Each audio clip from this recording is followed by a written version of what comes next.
Okay. Honk. All right. We- Hey everybody, honk. Back. This is our Untitled Goose Game Let's Play on the channel. Thank you all so much for coming. No, this is Starless Nights again. So sorry about the rest of the basically the last recording had to be kind of interrupted. There were technical difficulties, and so we are continuing session 4, which is now technically session 4 and 5. Yeah, so currently, just to recap the last episode, y'all were awoken on the outside of the city of Flagstone, in this little grove overlooking the town, and we're sort of confused as to your predicament until the night sky was blotted out by a gigantic shape of gold and crystal, those same crystals that are now embedded in you, with a gigantic shining red eye looking down on you all that shouted with such force that it ripped the world apart where you stood. You are not the ones I requested. I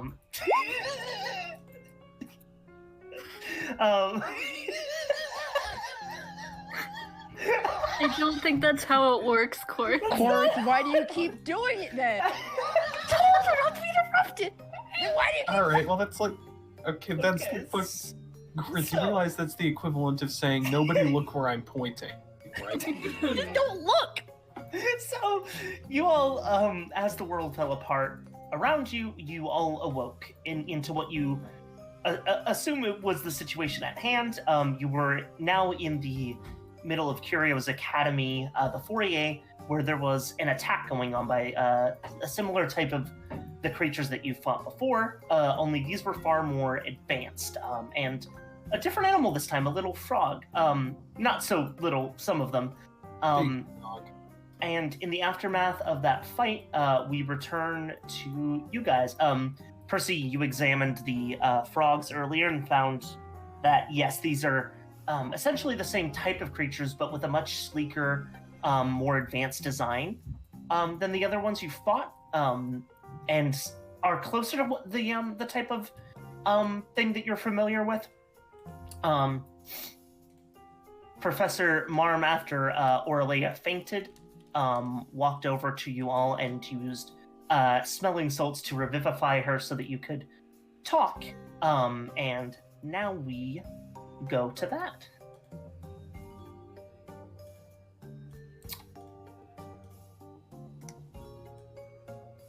Don't all jump at once. Does Aura wake up? Or you are awoken to the smell of brimstone and ash, a very reminiscent thing to the rift. As you your eyes flutter open and you just see this large, imposing blue face with black, ragged hair of Professor Marm looking down on you, holding a vial of something underneath your nose, and then quickly corking it and just walking away wordlessly. Make sure again to seek the infirmary, you two. I am not going to repeat myself again.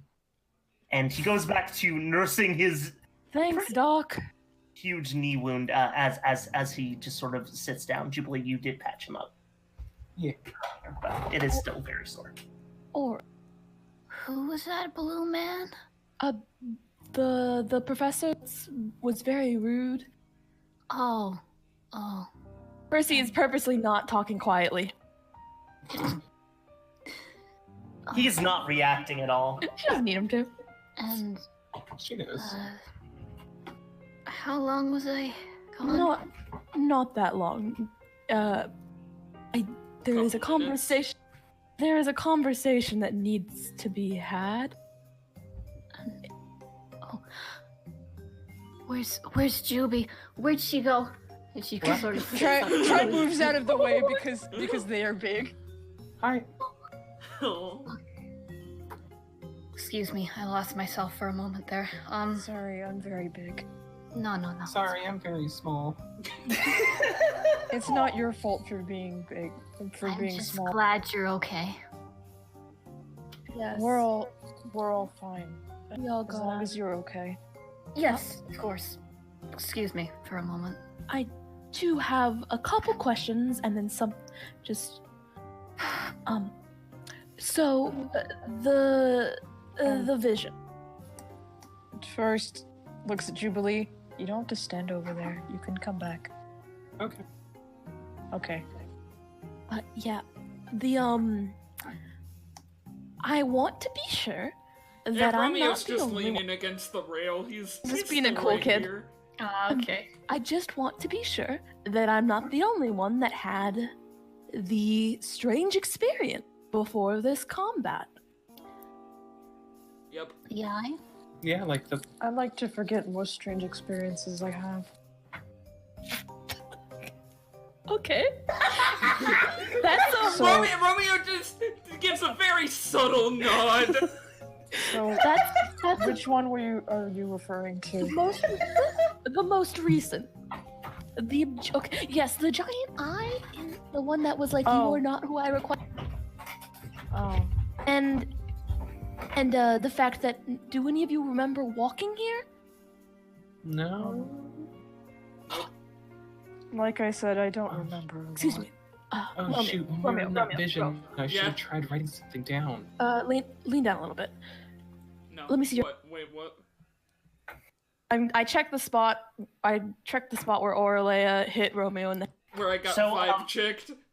So, as I mentioned earlier, you all were like bearing some signs of like being a part of the fight prior to, but did not feel injured at all.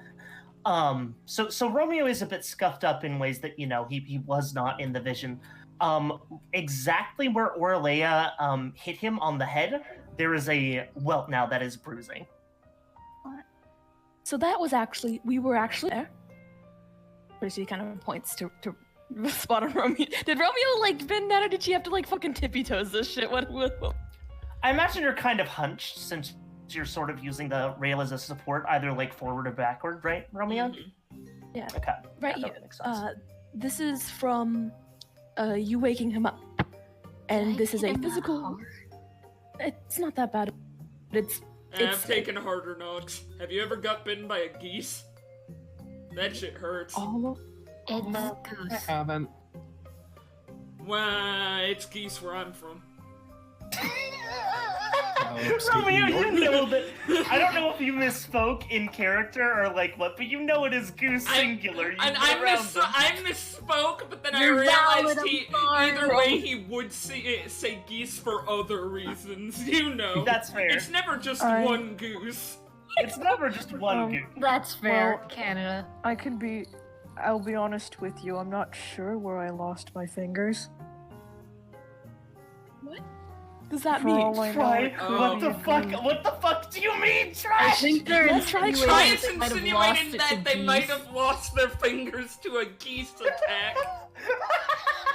Okay. I don't think they have claws. No. This isn't about geese. This isn't about geese. This is not Oh, about. Can it sorry. be about geese now? No, They do have very sharp teeth. I don't care. Have. Romeo's just got this goofy smile on his face like, yes, Goosey smile. I've done it, I've derailed the conversation. Unless the giant eye in the sky was made of geese, it's not a concern right now. There's always the possibility. There's not. It's not a possibility. I It wonder was made if of I could crystals.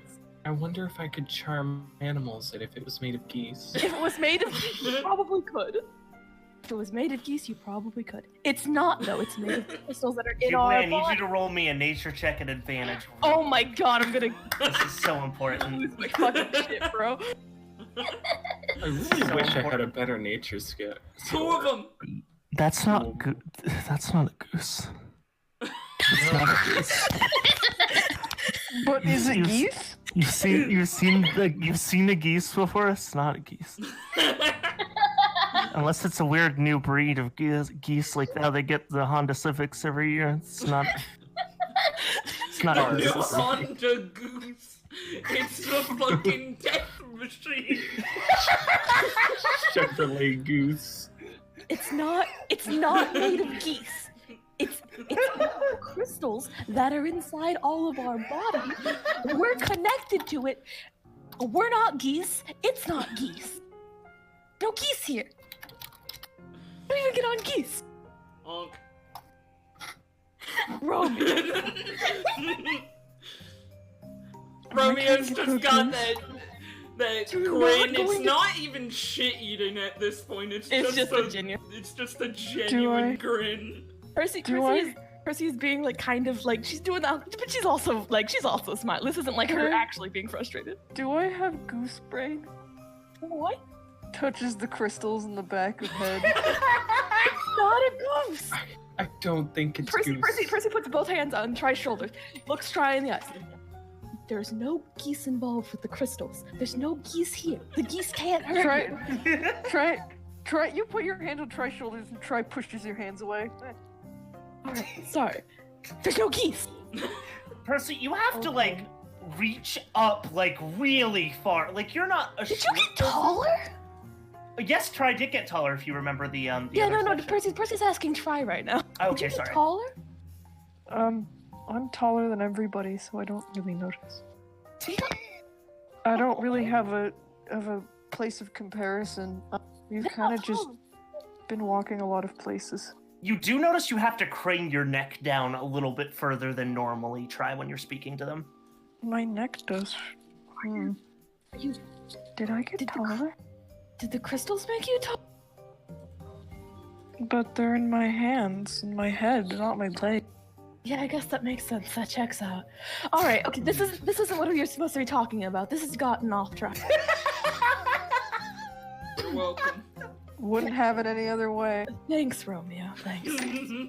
As you all are speaking, you hear the doors at the front of the foyer slam open, and you watch somebody approach.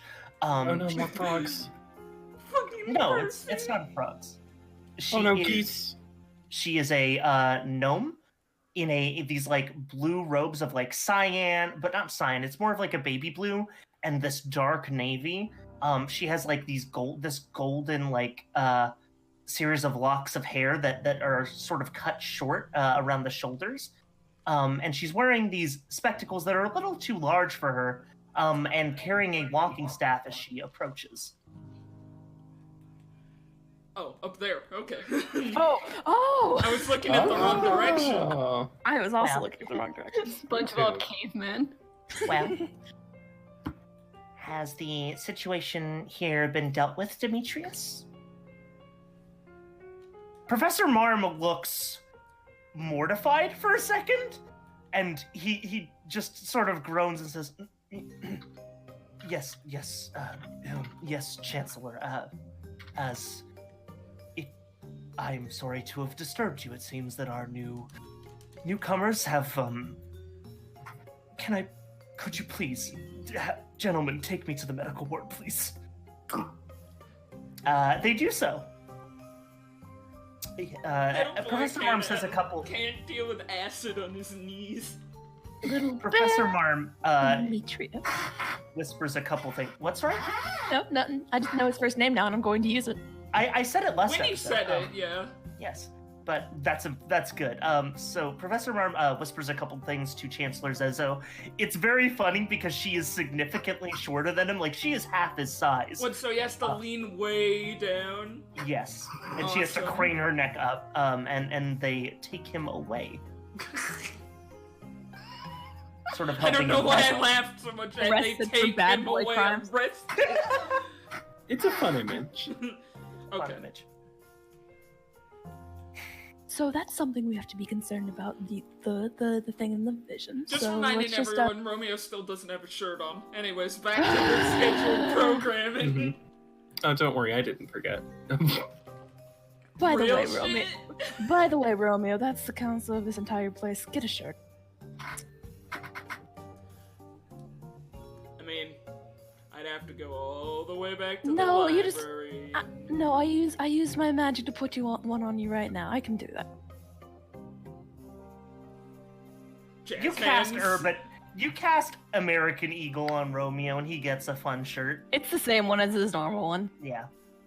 But yeah, so this is something we have to be concerned with because when I spoke to Winnie about this, apparently we all just ran with her to this area. So something was unconsciously puppeting our. Lost time. What? Lost time. There have been instances of that in the past. At least in other.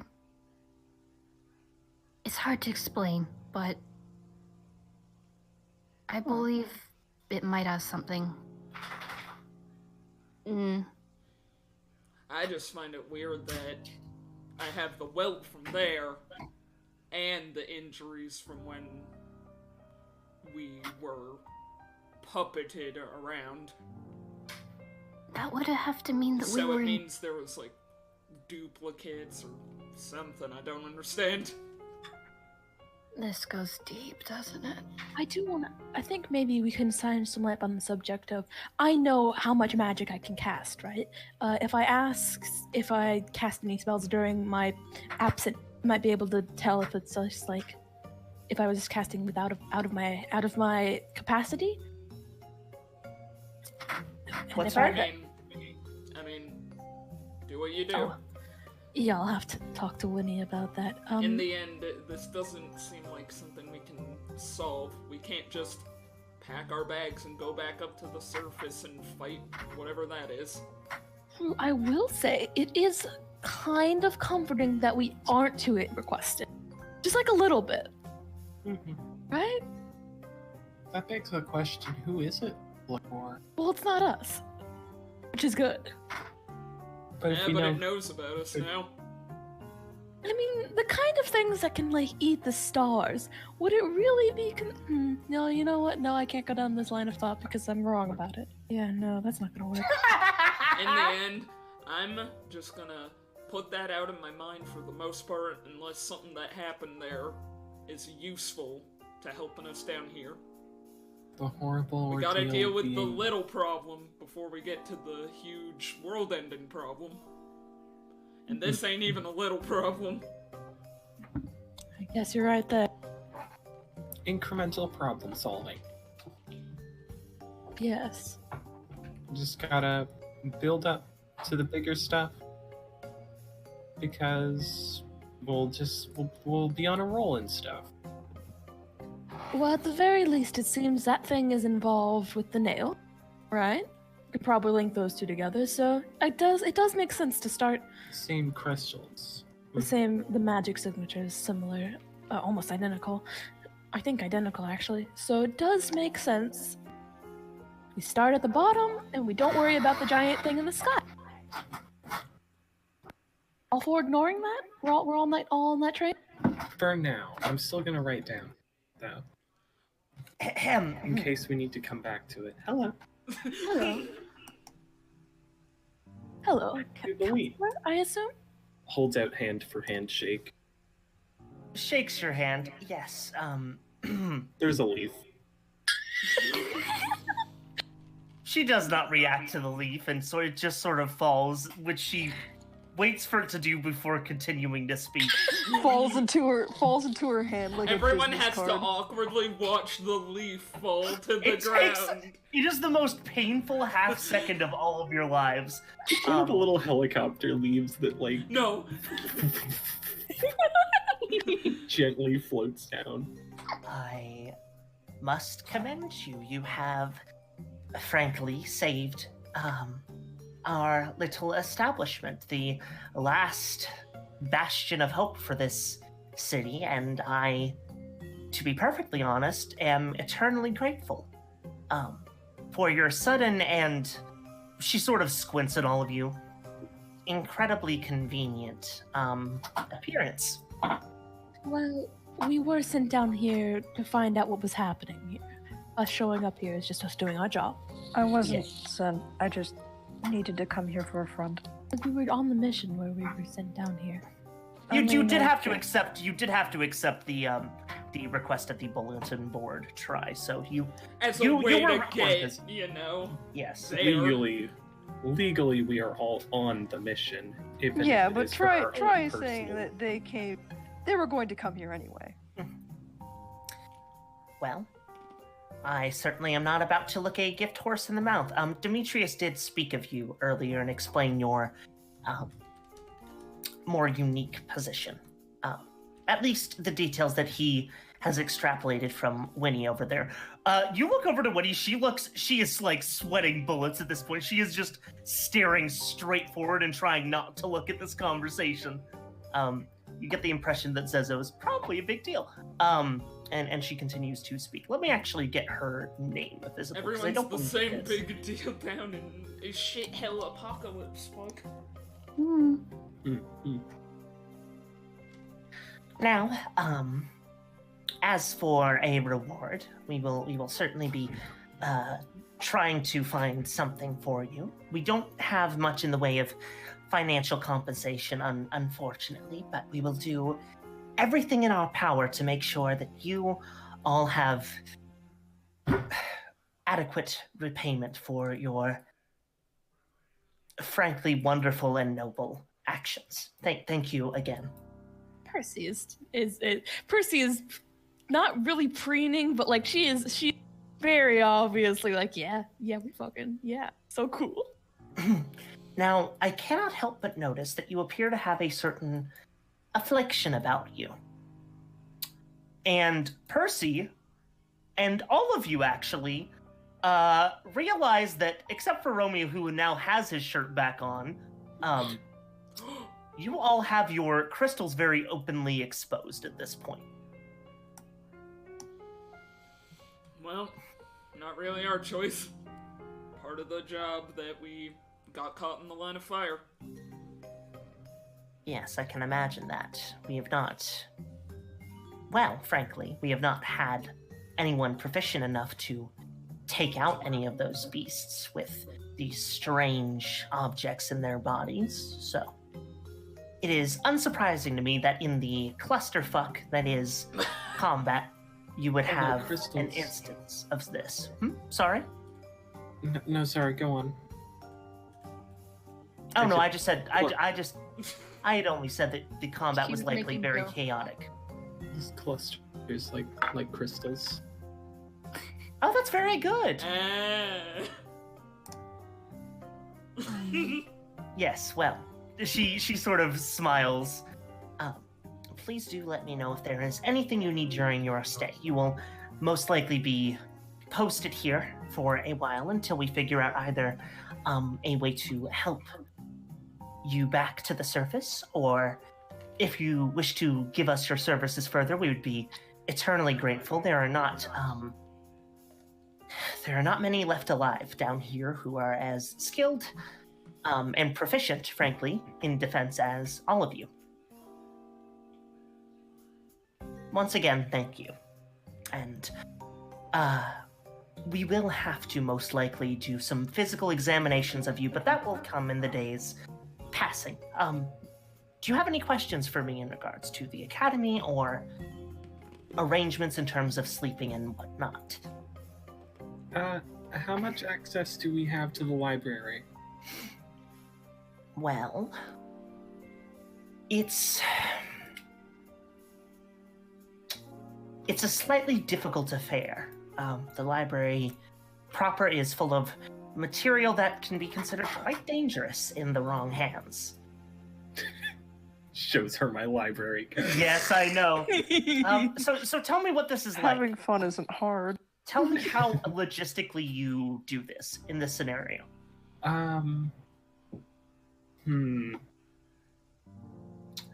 Because I think you have a pretty easy in, if you think about it.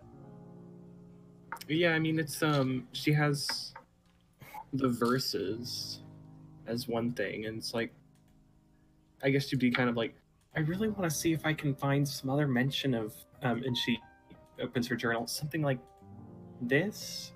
Professor Winry showed us that the fourth part of this was in a book that she found in this library not very long after or before we arrived.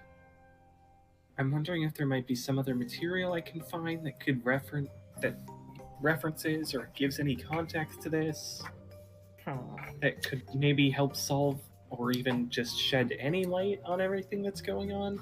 She seems to be thinking about it. You do have another thing, Jubilee, that would, I think, sway her pretty dramatically. Also, your library is like really vast, and I grew up. We had a pretty good collection where I grew up, but I haven't seen anything like that. And I'm not entirely sure. Even if you don't trust the rest of us, she's a cleric of Gaia, so she's pretty trustworthy. She turns to you, Romeo blinks, and looks back to you, Jubilee. Leaf falls down again. Leaf! Leaf looks up at This him. Romeo time just she looks... I think the leaves growing out of her are kind of a obvious sign. Oh, are there more of them? She brushes her hair a little. There are twigs that fall out among several leaves, and she's just kind of Oh, sorry, I'll clean that up. She starts examining you. the No, twig. don't worry yourself with that. I don't want to leave the carpet all messy. Why did you not open with that? Romeo, in his mind, I don't know why she didn't open up with that. He was distracted. Don't be mean. Yeah, that's why he politely said it instead of, like, slapped back of head. You're a fucking Gaia cleric. I've got these, like, abilities and stuff, but I don't like to brag about them or anything. I mean, it's perfectly brag-worthy. Young lady, that is incredible. Percy unpreening. No, she still saved this motherfucker. She did her part. That is of great significance. Of course, our materials will be available to you. Absolutely. I see no reason why not. As for the rest of you, I will do my best to grant you as much access as I can. However, there are certain individuals who are a little more uncomfortable with spontaneous situations such as this, which I'm sure you can understand. Speaking of Demetrius, she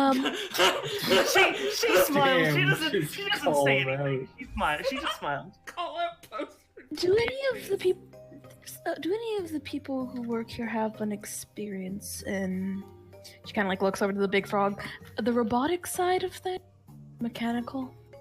Well, it's funny you should bring him up. He is our foremost expert on robotics, engineering, and, well, pretty much any intricate work of the like. So I would assume he has a lab at some. He does. However, he is very protective and particular of his lab, so you would have to ask him specifically. Even I, as Chancellor, I would not wish to override that. It is very personal to him. All right, put that on my to-do list. She gets up on her tiptoes kind of and puts a hand on your shoulder. I understand. I promise he is not always so difficult. He also seems to have some sort of dislike for my family line, which is an extra little bit of... Ah, yes, you Vidals, I would imagine. Now, what's the history there? Demetrius has his own past. I will leave it at that. If you wish to ask him of it, I'm sure he would despise discussing it, but you may very well eventually break through with him. Do not take it personally, and I'm sure he does not attribute it to you, if that's any consolation. I would never take it personal. Romeo, knowing. You are a Vidal, you absolutely would. Bitch, you don't know. No, Your father was that type too. He did not understand. I've learned. Hey, I'm not gonna roll it, but her passive perception, her passive insight is much higher than that. Oh. Fuck, how? I think she's just wigged out on... She's big wig. Wig still. On Wiz. That makes sense. Wiz and then whatever fucking bonuses and shit, you know. Yeah, makes sense. I am sorry, Percy. It is very hard to sneak one by this old woman. I'm very sorry. I met your father a handful of times. I am not so easily dissuaded, although you do have a certain cleverness about you that he certainly did not. I would ask you to... No. Don't take it the wrong way. Percy looks very much like a, all right, motherfucker. Gonna Your father was not a fool. Calm yourself. Yes, of course he wasn't. I don't need you to tell me that. He was very intuitive in his own right. I'm merely saying that you are much better with people than he. Well, that one I can believe about taking Yes. it. She kind of snickers to herself. He is a brave man, and we down here, well, not all of us, but I personally appreciate what he has done. And I will leave it at that. Alright. Again, and oh my goodness. Oh, she like puts her hand to her like face a little bit. We do have showers here. Bathing areas and the like. If you all would like to clean yourselves, please. Please. Yeah, pardon being on the road and fighting Percy's crazy monsters. Percy, you smell fine. Leaves. I got bored by a frog. You smell of bile, and that frankly will not do. Mostly because we already have individuals who are injured here, and I do not wish to contribute to their suffering further. Also, I would say that you've quite earned one yourselves. Thank you, miss. You are most welcome. Large one in the back. You. Right. Romeo points at himself and then points at Try. Sorry. And then that's that grin, like, I know who you're talking about. I'm just being like this. Actually, my apologies. Your names. I should have asked earlier. Oh, Jubilee introduced herself already. Jubilee introduced herself, yes. I'm Try. I don't know my real name, but people call me Try because of my 3 fingers, although I think I'm gonna have to be called, You can still be Try. We'll think something up. You could be Try because of the three scars on your throat. Or perhaps of the effort that you can exude. Oh, I was gonna say that one. Try. She smiles. Don't worry about it. Yes. I'm Romeo. I'd say my last name, but it doesn't carry weight, so... A fitting name for someone of your likeness. You Percy miss. elbows Romeo. Romeo elbows Percy. Auraleia, I do not have a last name. Yes, I imagine you Air Genasi do not tend to have one. Oh, a pretty name. A very pretty name for a pretty young girl. Thank you. I go by Percy. I imagine, less of a mouthful. Yes, of course. Your father had a way with that, so I'm not particularly surprised. Now, please do bathe yourselves. I beseech you. Please. I'm beseeched. Romeo just kind of casually walks by, not giving the proper fucking goodbye you'd give to a fucking chancellor. She does not seem bothered in the slightest. As Romeo gets further away, Percy snaps in the minor illusion thing. Oh, good. Romeo, make sure you stop by the library. Why? You're smart. I'm getting in the shower. All right, You made it whatever. afterwards. I don't want to get stepped on. He just kind of shrugs and keeps walking. Laura has her Neither of us face have in her press- hand. Neither of Whatever. us have prestidigitation. It's fine. He killed like he helped kill one of the frogs. Who's gonna make fun of him for? I'm sure he revels in the attention. Yes, he does seem the type. All right. Remembers what talking direction? about geese for a solid like 3 minutes. Well, if you all do not mind, I will be helping our junior professor over there. She points to where Winnie is like trying to drag the carapace of this huge ass frog. Oh, no. I will be aiding her. I will be taking a bath. I That as well. sounds nice. Bath time, bath time. Touches Ooh. frog levitates. Try. Oh, yes, sorry. I was going to address you. Try was kind of like zoning out, looking at the frog, and then kind of me. Why do you shy away so much? You are a brutal combatant and a very skilled one at that, and yet you now seem to have lost your gumption. Try looks over at the group. Are they far enough away? I would say yes. You guys, unless one of you is being a nosy little bitch. I want a fucking bath, bro. Romeo's Try it. long gone. Bath time. Bath time, bath time. Frequently, I seem to have spells of, I guess what one might call fainting spells, where I don't know what happens, but I wake up and the battle's over.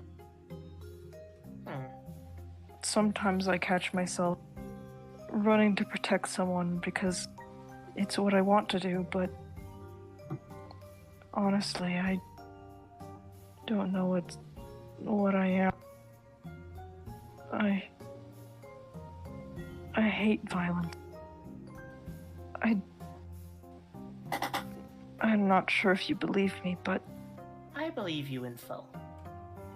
You are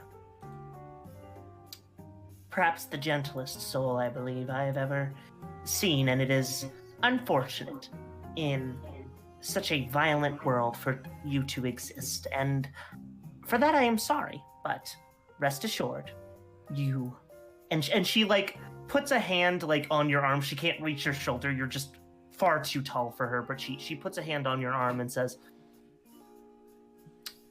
in a place like this, young Tri, the world itself is protected by those who commit violence for the purpose of ending violence. And it is not always as simple as that, but I am certain that if that is your end goal, you will end up doing far more good than harm. And she pats you on the arm and then goes back to what she's doing. I don't know what I'm doing this for.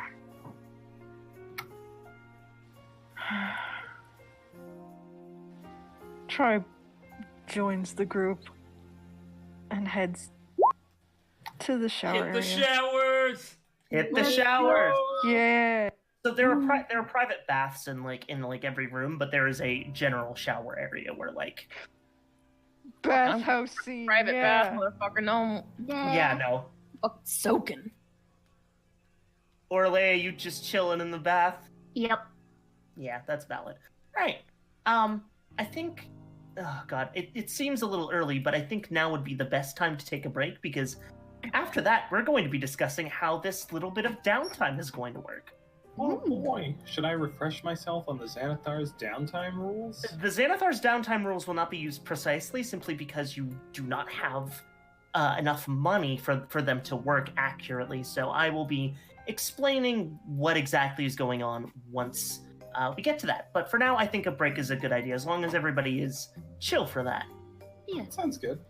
Okay, alright, break time. Let me put on the break music, and we will all be right back. After these short messages. Yeah.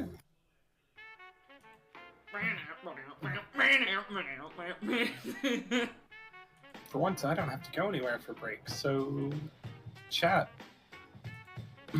You know, Greetings the from chat greeting- that's there that we Oh, have. it will be. It will be there. Greetings from Pat. I'm gonna lean really far back in my chair and see just how much you can hear. Ooh. Oh fuck, my headphones almost flew out. Ha ha ha. Don't laugh at me.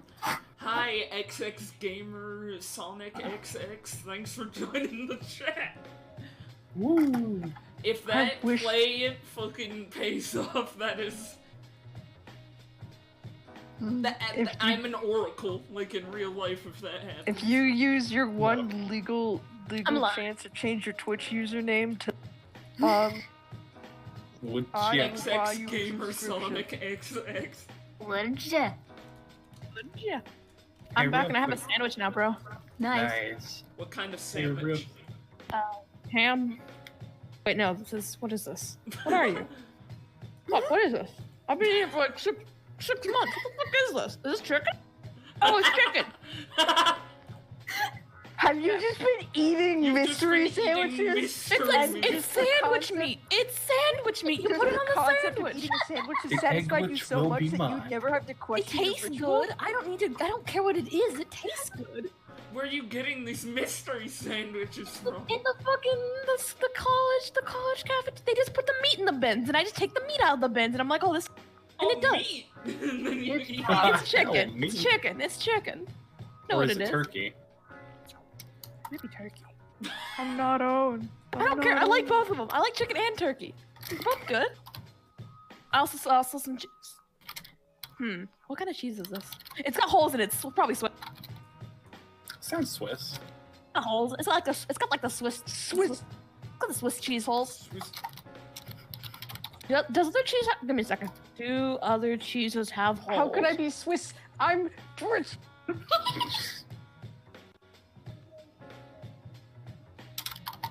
Swiss cheese is a group of cheeses with holes in them. Okay. Yeah, I'll take that as a... Yep. Why doesn't all cheeses have holes? I don't know. Well, some cheeses aren't all made the same. Why do some cheeses have holes in them? Because, mold. What? Cheese is mold, Do you not know how cheese is made?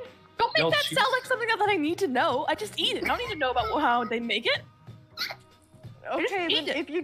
if you seem to be adverse to how they create cheese, I'm not gonna tell you how they make cheese. I don't care. Dude, I don't care how they make things. I'll eat anything. Then why didn't you ask about don't? No, I was just making sure that I was just trying to make sure that I knew that the cheese I was eating was Swiss cheese. Because it had holes in it. I was like, do other cheeses have holes? They don't. It's just Swiss, baby. Good talk, everybody. Good talk. Look, I gotta get all my dumb ass out now, because I'm playing Percy. Yeah. She's gotta Yeah, be, that's like, fair. relatively smart. I screwed the pooch so much on my lines. It's fine. I'm so sorry. Don't worry. They sound good. Look, I say dumb shit 24/7. Yeah, but It ain't all in character, some of it's shit. That's how it be. Okay, so there's two reasons why Swiss cheese might have holes. One, there are carbon dioxide bubbles that form within the cheese and create the Fucking pits. soda cheese. Or two, when the cheese is transported, any tiny specks, grains of hay will create holes in the cheese because it will develop hay? around it. No, that's the exact hay no. cheese? It goes. Hay cheese, bro? That's fucked up. No, the hay, Still don't- the cheese literally avoids the hay. But, like, when they take it out? They don't because Why did it it falls hold- through. Well, they didn't take it out. Why How was is it the not hay- still there? Why was the hay placed with the cheese in the first place? No, they are because it's made on a fucking farm. It's miniature specks Okay, of hay. now Punt, that you're saying miniature specks of hay get in my cheese, right? And then they don't get removed. How are they not still there? The How does that cheese logically removes work? them itself, I guess. Yes, the holes Are you telling me this cheese evicted hay? That's wild, Yes. bro. Yes! Wild, bro. Not eating hay. Wait, I mean hay. So we can't, like, take this out, right? I mean, obviously not. I'm We never fucking take hilarious, breaks, bro. do we? No, we don't I'm take breaks gonna out. put myself on a grinding But, like, wheel, Jesus especially Christ. this. goose and absolutely. cheese, everybody. Hey, that geese conversation was great. Very It was a good. great Sponsored conversation. by cheese. You aren't turning into a goose. Hey, I remember way back in Fanime, it's no, it's relevant to the story. I just remember once I had an argument with Lamp about room temperature pizza versus hot pizza, and you know what? She was right. I'm gonna acknowledge that. Room temperature pizza fucking rules. Yo, It's yo, been you know what's years better and than like it's a regular? finally time to acknowledge. Okay. So there, you know, panini. So I recently learned what a panini actually is. Right? I thought it was like a baguette. I thought a panini was just like a How do baguette, you right? know so much about linguistics, but you know fucking nothing about No, sandwiches? Why? When in my life would I sit down and fucking study sandwiches? Tell me that shit. You don't have to study a sandwich. You just have to look. This- Sit down and study linguistics. A Okay, panini but no. looks like a grilled fish. Okay, what a panini is? Okay, so what a panini so what a panini is you. I've you got make- pics of paninis Yeah, brought but up let for me the give you recording right the now. rundown. Let me give you the rundown. You Let me give squish you the it. rundown. No. Let me give you the rundown. You take like a sandwich, like you just make a sandwich, right? And then you put it in like a panini press thing, and it like cook, like it like Yes. cooks That's it, what I said. and they press Stop it down. denying me. You squish it. Isn't Yeah, that no, you just squish a it. No, you're right, toasted you're right. sandwich? Why It's gotta just be like a new toasted thing? Exactly, Roob. Exactly, Roob. That's why Okay, I it is a thought a toasted panini was like a sandwich. fucking like toasted baguette or some shit. Okay, no. A toasted sandwich is different because you just leave it be. You just flip it a couple of times. A panini, you press it, you squish it. Okay, it's but, not- okay, but people in it's still chat, the same this looks fucking like a food. fucking raw fish. It's the same fucking sandwich. you're It's right, the but same it's not fucking a bag- sandwich. it's not Why does it get a technically a fucking fancy name like panini if it isn't anything fucking special? Anyway, so paninis you're supposed to eat. They're like really good because you're supposed to eat them hot, right? Like you make the panini. See, what I do instead is I wrap it in plastic wrap and I put it in my fridge for 2 hours. So I make a panini and then I just make it cold. I mean, yeah, that makes sense. People have cold paninis. Yeah. It feels like I it's like completely cold the point of pizza a panini. better than any other kind of pizza. I I fuck with cold calzones, dude. Okay, I have a question. What the fuck is a calzone? It's like an omelet, but bread instead of egg, and the inside is like stuff you'd put in a pizza. It looks like a pot pie, but just like the roof of it. No. I saw A picture of calzone. I think a calzone is more like a hemicircle, like a dump. Hemicircle? What? Hemicircle? Ha! Emmy. Shit. Anyway, ML, I don't know anything about sandwiches apparently. It's again like an omelet, but bread. Oh, look, I don't know how to make an omelet. I hate eggs. But like We're having the great talks general here, Mel. concept of it, you know what an omelet is. Yeah. Am I gonna have to kill you? Why are you yelling at me for saying hemicircle? It's not real, is it? Yes. Okay. It is. Most people say semicircle, but it is real. Hemicircle is also the term. It's what I grew up Hemisphere with. is what people usually say when they use hemi. Okay. Let's stop No, going. it's half of a circle. It doesn't matter. It D&D time. doesn't matter. D&D time. D&D time. Stop talking about semicircles. Stop talking about semicircles. Stop talking I wanna about go get semicircles sandwiches. and Hold on. paninis. Fuck you. All right, let's get to it, bro. Yeah, let's get to it, bro. So, let me get some music that is slightly Is more there a appropriate. background on this page? Yes. Refresh. Yes, it's the Well- dwarf background. You know Yeah, the I one. just have to restart my internet because sometimes Roll20 will work, but it won't. Meaning things won't Nice. show up. You ever just get halfway through the session and realize you don't have your notes? Oh. Hey, Mel, Have where you are just those? been improving all this? Yeah. I mean, yeah, that's how. That's what That's D&D is, that's baby. D&D, I bro. mean, yeah, but I mean just like. I mean, I know the All it story has beats. been character talking. I mean, Yeah, yeah, but- but I'm just curious. I'm not. Okay. You are so valid. Are we vibing? Let's go. Everybody here? I'm here. Honk. Honk. Wow. We share the same brain incredible. cell. It's Goose. Wow. Okay. We are turning into geese. Wild Geese Our 2, the sequel. characters weren't turning into geese. Okay, so, I'm going to keep this track here while I'm sort of explaining how the mechanic is going to work, because it's actively pretty chill. So, let's talk about this period of time that you're going to experience. So, you are going to be here for the next week. This downtime period is going to cover this next week. There are downtime rules in 5th edition and in the Dungeon Master's Guide and Xanathar's and all that. However, they require a lot of money. And shut up, Qurth! Shut up, Qurth! I just told you not to interrupt it! Qurth, you have to stop doing this. Okay. But we won't be using those because, you know, the money, I mentioned this. I have 8 gold coins. You had 8 $40, y'all. I got That is fucking not nothing. enough for anything either, Percy. Yeah, I know. Y'all are getting paid? I'm just rich, bro. I better be getting paid. So, if you all just put away your jokes for a second. Never. So we'll be doing downtime. The way this is going to work is pretty straightforward. Currently speaking, how we're going to be doing this is going to be cut into 3 or 4-ish phrases, kind of. Depends on how you look at it. So I will actually switch over to the cave music because that seems fun and appropriate. So this is going to be cut into 3 sections. The first section is going to be just general inter-party RP. What that section is going to cover is there's not going to be a set like order or turns or whatever in how you are interacting. It is just going to be kind of a free-for-all. You can talk to, you know, individually any party members you want about anything in particular that you want to discuss before the week starts. You can bring several people into a conversation or just one, however many you want.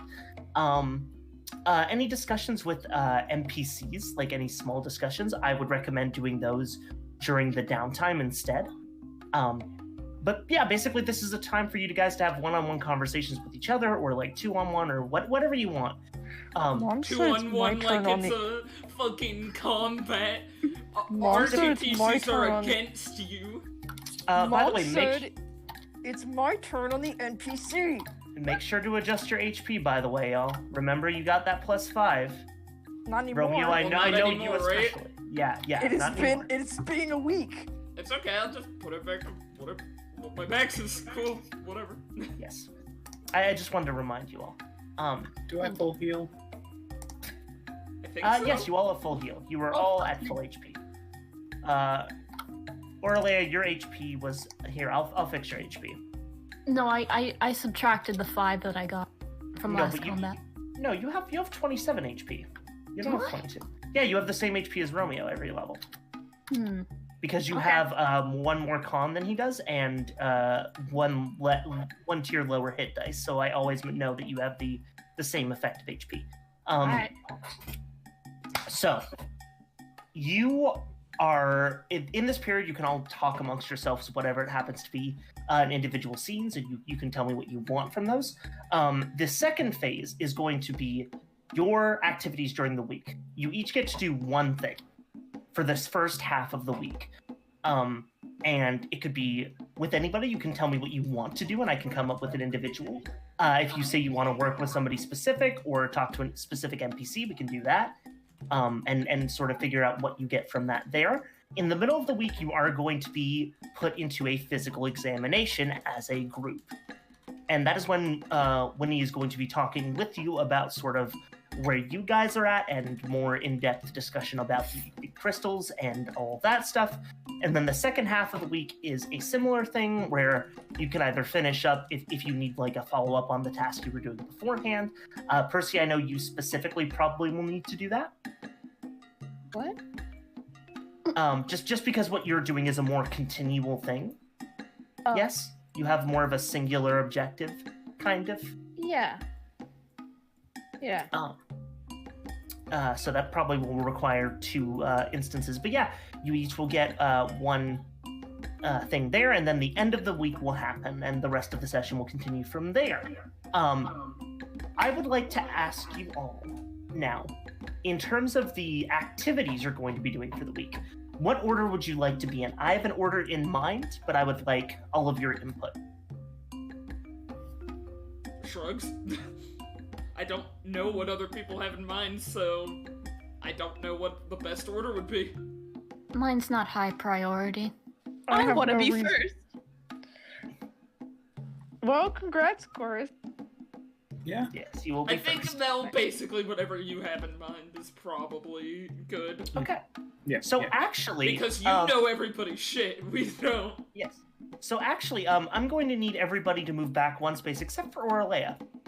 Oh, First. yay. First things first. Um, You know what? I What will do be you readjusting mean? this What space do you token. mean? myself. What do you mean? Move back Oh. one. Wait, No, get. What's happening? wait, where am I? I am arranging you in the order that I was thinking of. Give me a I second. don't know what's happening. Let's put. That's fine. Otherwise, I'm just keeping this as the order so that we know which order you will all be going in, so we know whose turn is next. Basically, Oh. that's just to prevent like people overlapping too much or like wondering who goes next and when for that second half. Okay. When you said back one space, I thought you just meant move my icon up. This And I is was fine. like, oh, okay. Romeo, what come back to Earth. Romeo, Come back to here, Earth. young man. Stop, I please. saw real Please. Stop floating. Okay, we're good. That's So- my okay, No more jokes. None of you are supposed to do that. It's Aureleia's job. For now, what do you all want to do inter-party wise in this first phase? Is there anybody you want to talk to specifically? I don't Any think conversations you want to have? If no one else wants to get the ball rolling, I have one. I don't think You have Try one. wants to confront anybody right now. It could just be even like a simple, like hanging out or whatever. It doesn't really matter. It could be a conversation starter kind of thing, like someone saying, "Oh, my character is in the library," and then someone else could say, "Oh, my character would also be in the library." Romeo could be in the shit like library. Hey, With a candlestick. I'm just making that the library's the only location I know, dude. Okay. True. that's fair. There are several locations, and because you don't know a lot of the locations, it'd be best to like tell me kind of what you want to do, and if there's a specific location-esque thing that you have in mind, or like an environment you need for it, we can work that out. Yeah, just don't think it has to be like a confrontation kind of Yeah. conversation, unless you want it to be. This is Yeah, I mostly know, but I just mean like, try kind of is avoiding things. That's fair. The hounds are beckoning. Bad. Hold on. I'm so sorry about that. The school So, dogs, the mascots. Percy, thank you. Percy, you wanted to have a conversation, yes? Yes, I do. Yes. And remember, everybody, this is just to give you time to deepen. Jesus, my dog's loud. Yeah, no, like a support like video ranks. like video game. We know, Support ranks, yeah. we know video game. It's just like video game. So Percy- yes, go ahead. Percy So- has invited you to tea. Yes. So I think what this is probably the night of all. Oh, gee. Oh my dog. I'll probably ham in the back. Push to talk, because probably push to talk. Wow. Hounds are going ham. Qurth? Yeah. Uh-oh. Oh dear. I think that's sorry, I a Mel couldn't- issue. Yeah. Couldn't Yeah. hear anybody. Sorry, what was that? I said it's probably going to push to talk if the hounds are barking, because Yes, maybe. But I am the You know, DM, so I it seems like Yeah, they're calm calm. for now. But yeah, you. Oh my god. the moment. Second. It's Just not push to going talk, to be just bad. push to It's- talk, just push to I will talk. forget, but okay. all right. So Percy probably the night of all of the after all the frog stuff, Percy probably finds where Aura is staying and not. Wait, me? Yeah, you. Oh, This is what I. I thought. Right. Okay. So, you have been staying now for the past couple hours. You've kind of gotten yourselves situated, and you have all sort of gotten yourselves set up in these dorms. The dorms are mostly not abandoned, but very sparsely populated now. Mostly populated still by the student population. It seems like because it was so defensible, a lot of the faculty and students are still, here and fine, but there is definitely less of them than there should be. And you've been set up here for a while, and the dorms are quite nice. And Auraleia, as you're like kind of adjusting your, I assume, relatively minimalist room, you don't really have a huge amount of possession. Yeah. Percy knocks. You hear a knock at your door. That's odd for her, so I guess she just stretches really quickly and goes over to open it very carefully with her spear. You open the door and you see Percy. Percy is standing there, and her hair kind of looks like a mess. And she just kind of has just like a brush in her one working hand, the crystal one hidden away in. Aura, dear, I need your help. This is very hard to wrangle with one arm. I would imagine so. Make it slightly less. I guess come in? She's never really done this before, so she just awkwardly shuffles the door open and points in. Percy comes in and just takes a seat on the bed, like just no straight to sleepover mode, no hesitation. Less putting on airs kind of thing, I think, for Percy. Very much just like she knows how to hang out. Girls' night. Girls' night, basically. Girls' night. Yes, I assume Jubilee probably could have helped as well, but just rather small. And I'm not going to trust either Romeo or Try with my hair. Yes, that makes sense. Well, I will see what I can do. I'm not entirely on your level of self-care, I believe, but I just give it need my best shot. Yeah, it's not a perfection thing. I mostly just need a way to get it out of my face because I have some involving working on one thing or another, and that means I'm gonna have to don't have the capacity to just push it out of my face like I normally do. She begins combing your hair. Thank you. So, Aura, Air Genasi, I don't know too much about you all's culture. Do you have siblings of any sort? Is that a thing that happens? She kind of stiffens once you start asking about her, but she kind of looks down at her hands. I don't believe I was born with anyone, at least at the same time, no. Why do you ask? Oh, this is... I used to help my sister, Eve, out with her hair a lot. Not because she had one arm or anything, but she just wasn't very good at it. It wasn't her thing, so I would do all sorts of little braids and all of that fun stuff. Auraleia, you know, like, with the way Air Genasi culture is, kind of your whole village of, like, people around your age are sort of your siblings, not really, because obviously you're not, related for the most part. And so, like, a lot, what Percy's describing here, a lot of, like, the children sort of kind of did, like, they would, they're very social, most Air Genasi, so you would have a lot of people who would, like, brush each other's hair and, like, help them take care of each other, sort of hygienically speaking and all that stuff. Yes. But I think this was a thing that you kind of missed the boat on a little bit, yeah? Yes, I wouldn't go so far to say as they were akin to siblings, but I do understand where you're coming from, yes. Yes. That's splendid. Oh, man. Can you believe that it has only been a week? Not even. So much has gone on. It has. I'm doing my best to not think about it. Oh, yes, sorry. I tend to try to think of things that are like what has happened here, because, that's how I might be able to figure out whatever the fuck's going on. Makes sense. What? She's kind of slowed down in her brushing, like she's kind of gotten a bit more robotical with it. Was there anything in specific that you needed persecution? No, not really. Just making conversation. I don't want to just sit here in silence. It'd be a bit awkward. I suppose it would be. But if some sort of delicate topic, I can step away from it. No worries. Do you have anything you'd like to talk about?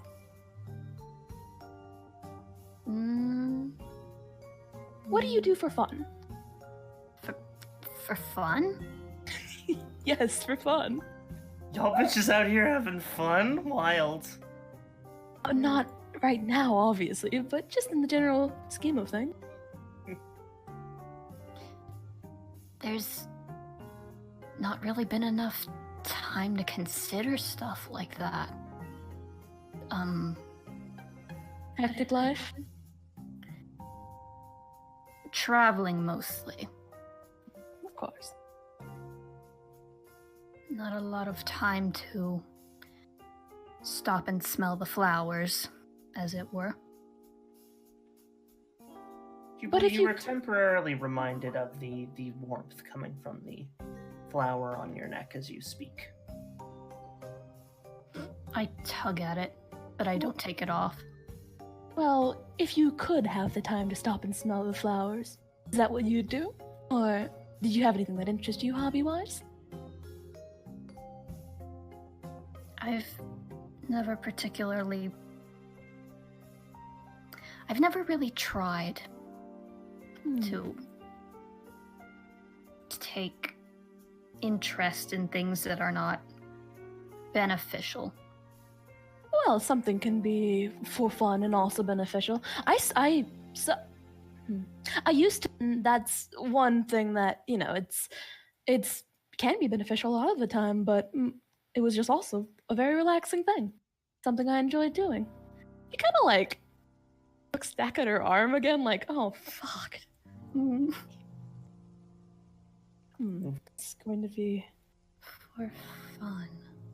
Yes, I mean, it's nice to just sit there and make something. Creating is something very. Do you? Excuse me? Do you sew? I assume you probably know enough to stitch and fix clothing if you travel that much. But have you ever tried to sew? For example, when my little sister and brother were born, I sewed this little teddy bear thing, but with little tiefling horns. There. Stuff like that. I've never really thought about that sort of thing. It might be fun. I'm not super good with fine motor skills, but I mean, I'm not either. You should see some of the monstrosities that I made when I was trying to make the first draft of that little toy.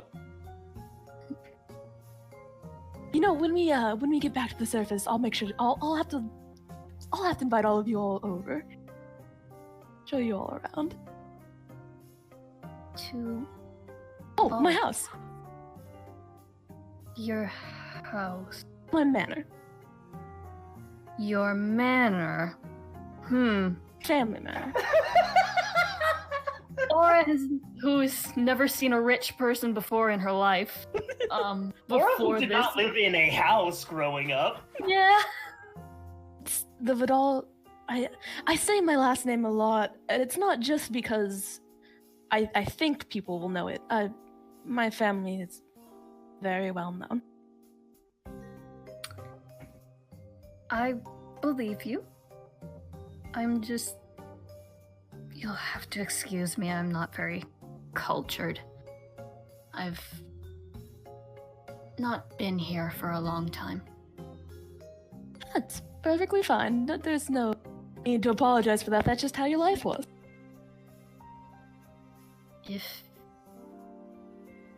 If you wish to invite me to your manor.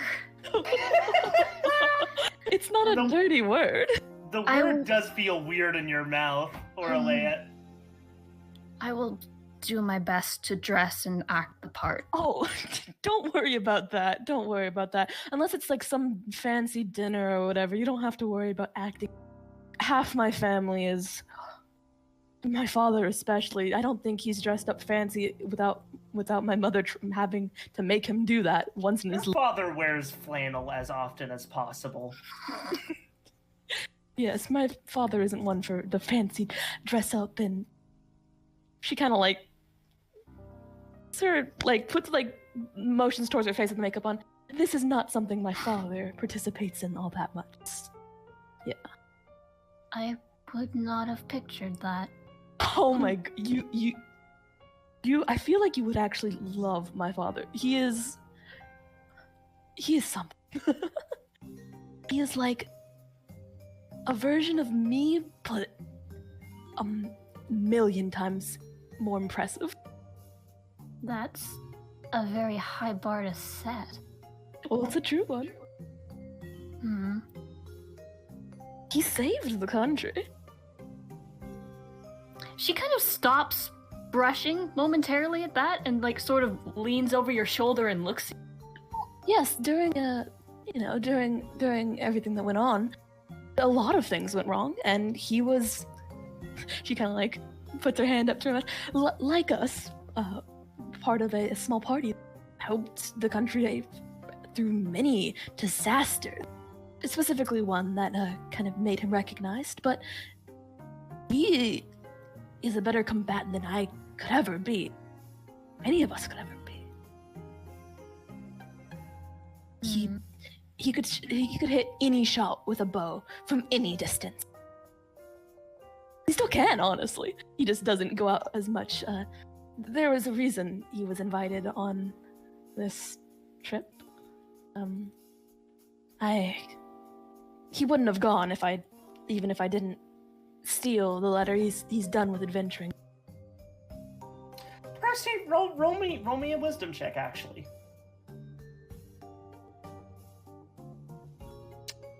Now that you're thinking about it, he's been restless lately. It's not really been something that you picked up on until now that you've been sort of talking and dwelling on it.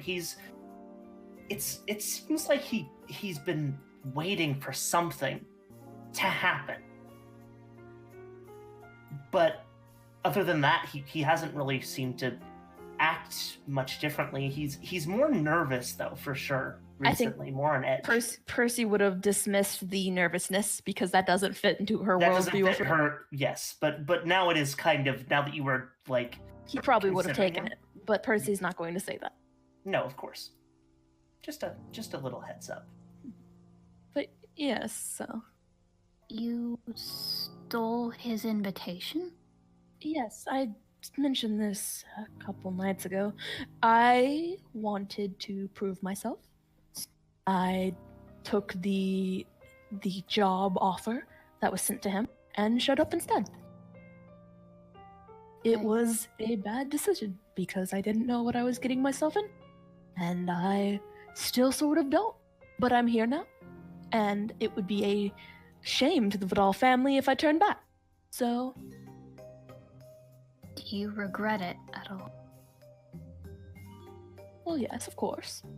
Percy, there is an icy wind that's now starting to whip around the room a little bit. You can feel Aureleia's hands still like grooming your hair and the brush going through it, but now you see things slowly start to move around the room and things begin to scatter. Some dust that was on the dresser that Auraleia has not yet touched just sort of starts flying and circling in these slow, lazy patterns above your head.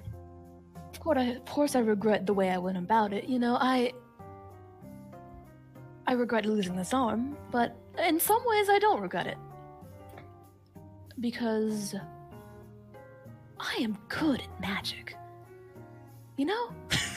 Percy says this with complete seriousness. You don't need to tell me. Thank God. The wind stops, and everything is still again. I am good at magic, and I just didn't really care before this. Before this, I was like, who cares about magic? I'm an archer. Vidals are archer. My father's an archer. I need to be an archer. Jude is over there, wonderful at archery. Delilah, again, splendid, great at archery. Vidals are great at archery. I'm not. I'm not good at archery, and I'm especially not good at archery now that I only have one arm. But I am good at magic. And no other Vidals are good at magic. You definitely do strike me as being someone who is one of a kind, definitely. Thank you, Aura. Why did you come on this trip? You don't have to answer me if it drags up bad memories or anything of the sort. I don't actually know. Well, besides, I assume Romeo is for the month, because that seems to be all of his general motivation currently. And Try has said that they're here to help things out. I don't actually know why Jubilee picked this exact mission. I don't really know why you're here either. I was told to do something, and this mission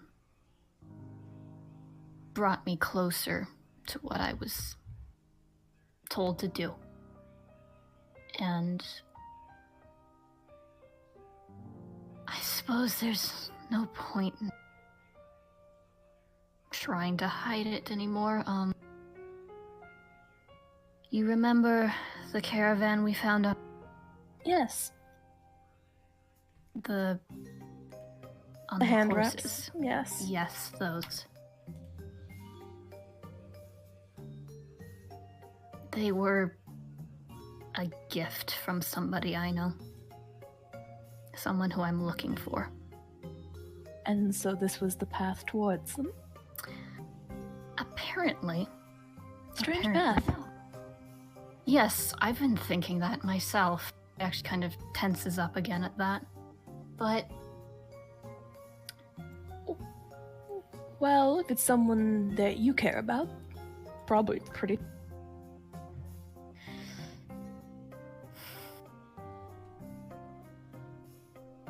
I'd like to believe that, yes. Is there anything else you needed? Oh no, have you finished? Your hair does seem to be in better shape, yes. Would you like me to put it into a ponytail?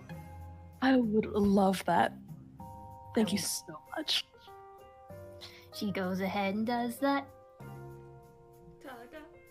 And you have spent a wonderful afternoon, Percy. Speaking with Auraleia, and your sea support has been unlocked. Location is maxed out. You're so welcome. Would anybody else like to have a more personal conversation with anybody else in the party? Waits for anyone to speak up. Trey doesn't want to talk to anybody. Bitch. But does anybody want to try- try?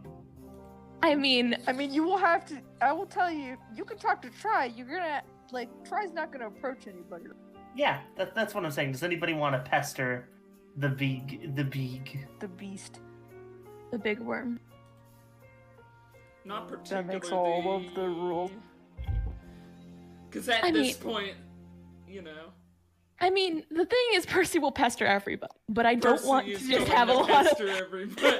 I It's don't fine. want it to just be Percy is the thing. So that's what. No, that's fair. Does anybody Well, else have I any conversations? figure that probably while Jubilee's in the library, an unexpected Romeo in the library would be fun because he is going to the library for a reason. Yes, okay, but I think there is a you would probably be conveniently doing something else to lead you there, right? Well, Does that Romeo. Romeo would my assumption is that Romeo would be helping out people in general and maybe carrying books to the library and moving things around. I mean, if sure. you're That just can, I have a particular idea of what Romeo is doing. Oh, okay, sure. Then give me it. Romeo's trying to write a letter and he's having a very hard time. Okay, so let's do this. Jubilee, you are in the inner sanctum of the library. There is this part that is normally sectioned off behind a locked door. It's like this cubic area. Let me actually move you to the library map. Yay! It is in this cut off section that is just this sort of square box with a locked iron wrought door on it. And you're flipping through all these books trying to discover, no, I put this away. Actually, you know what? Fuck it. Baby mode. Fuck it. baby mode. Let's get you and let's get Romeo. Yeah. So you are rummaging around for anything of particular note. No, I need to make it just a little bit bigger. There we go. And no fighting. No fighting in my Christian library. Christian. Now I have to go. As you're you a fucking Protestant. As you are looking through some text that you thought might be directly related to the dreadnought or things, you've been scouring religious texts and that hasn't really come up with anything. So you've been working through fiction. You hear loud cursing that is echoing through the library and the sounds of paper crumpling and being thrown. Jubilee looks up. Well, I'm probably not going to get any work done until I solve what that is. All right, you head out of the door. You make sure to take the key that you have been personally given by Chancellor Zezo and lock it tight, trying the door a couple times just to make sure it's sealed. And you make your way out into the commons area in the library where people sit down at these long oak tables and read through their literature. There aren't really many students studying anymore since, situation's been kind of dire. But you do see a single solitary figure sitting at a table with a quill and stationery and bottle of ink looking a little bit irritated. It is Romeo. Hey, what's going on? Hey, GB. What's up? You writing something? And it's dumb. There are many crumpled pieces of parchment scattered across the table. A couple of them have made their way onto the floor. Oh, you have writer's block or something? I used to try creative writing back when I lived at home. Yeah, I guess you could call it that. Not really creative writing. Oh? Like I said, it's dumb. No reason to write a letter when there's no mailman to take it where you need it to go. I guess. Well, who's the letter to? I just had someone who'd be worried if I didn't send them a letter. Like a friend? Just family. Oh, okay, cool. Yeah, but again, not like the letter could get there. I mean, you can... Probably not immediately, no, but... At some point, probably. I'm sure. Well, if we get out of this, I'd rather just talk to them myself. Yeah, but having the letters can also be good because then you can give it to them when you see them. But I can he kind of smiles and is like, yeah, sure. That's part Maybe of why I just need a break from this. Yeah, I kind of need a bit of a break too. Huh? You haven't I've been looked? looking through not a terrific amount of luck. I'm poring over everything. But the closest thing I can find to Dreadnought is this mythical it's like a big fish. I don't think it's anything that's related to what I would be surprised if it was a big fish. I guess I won't rule it out, but... Jubilee, roll a nature check to see if it's a big fish. Is it a big fish? An advantage. Okay. Because I need you to make this nature check. That's a weird fucking fish. If it is a fish, it's probably not a fish. As far as you're concerned, it's 99% it's probably not a fish. Maybe a fish, but no, probably not. Probably not a fish, maybe not a fish, probably not. Yeah, probably not a fish. I don't know. Well, you're the expert. Fish expert. Romeo just idly looks down at the quill. What kind of feather is in it? The feather that is in it, Romeo, it's a feather you're actually quite familiar with. It It is a sterling goose feather. It's a actually quite rare breed of goose that you've only seen a couple times. It's sturdy. It has a good grip. It's the kind of thing that you actually, the few times you like, need to write at home. It's your preferred instrument of choice. They got geese down here. Likely imported. Yeah, I was about to say. Romeo just looks down. Yeah, probably had to import these quills. Might have actually been one of yours, Romeo. Wig. He just kind of looks down. Hey, did you know they make these in right-handed and left-handed? Oh, really? I guess I haven't really considered that, but it makes sense. It's because the goose feathers, if you take them from the left wing, they curve to the right, and you take them from the right wing, they curve to the left. So it's more comfortable if you have a feather that curls the right way. I guess that makes sense. It's kind of the same for arrows too, but they curve in slightly different directions. I wonder if you could, like, make weird... She kind of makes, like, a curving gesture. Like, weird trick shots if you, like, feathered your arrows. I don't know, I usually just buy mine, so... Oh, I asked my dad that once and he smacked me for asking stupid questions. Oh. Well, not really you know. Like just that's a stupid question, Romeo. Pap. Just a little pap on the head, like, messed up your hair. Yeah. I But think that, maybe Percy's dad could.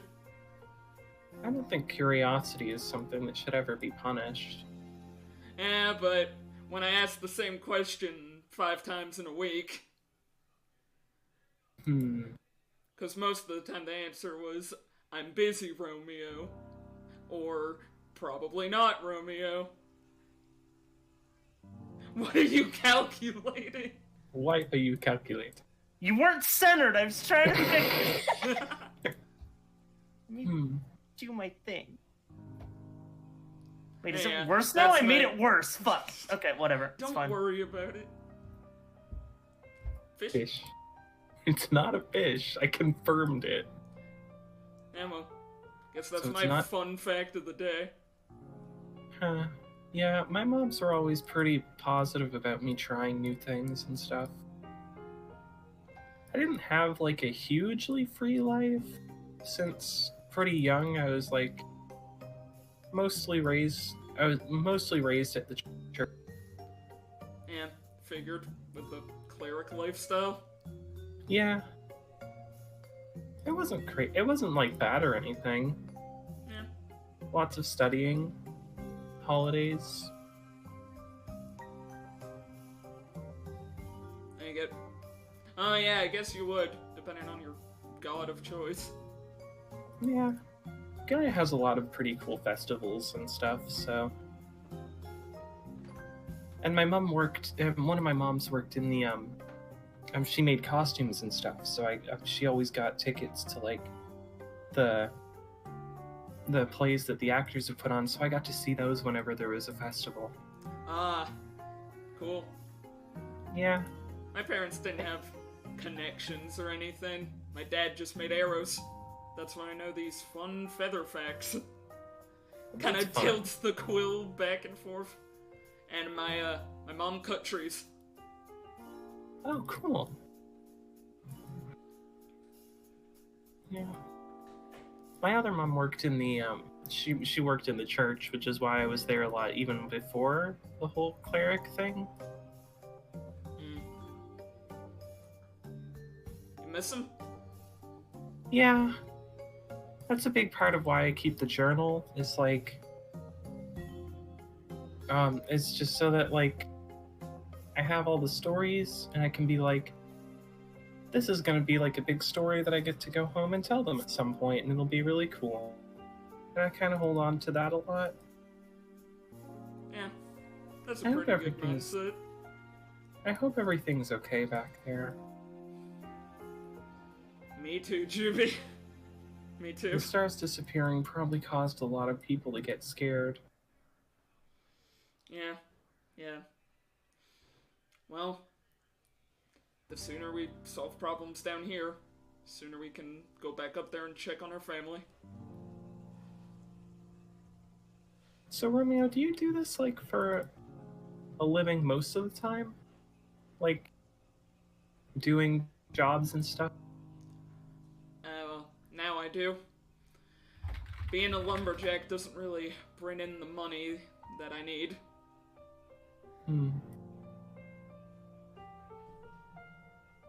You seem pretty, like, experienced and stuff. Have you been doing it for a long time?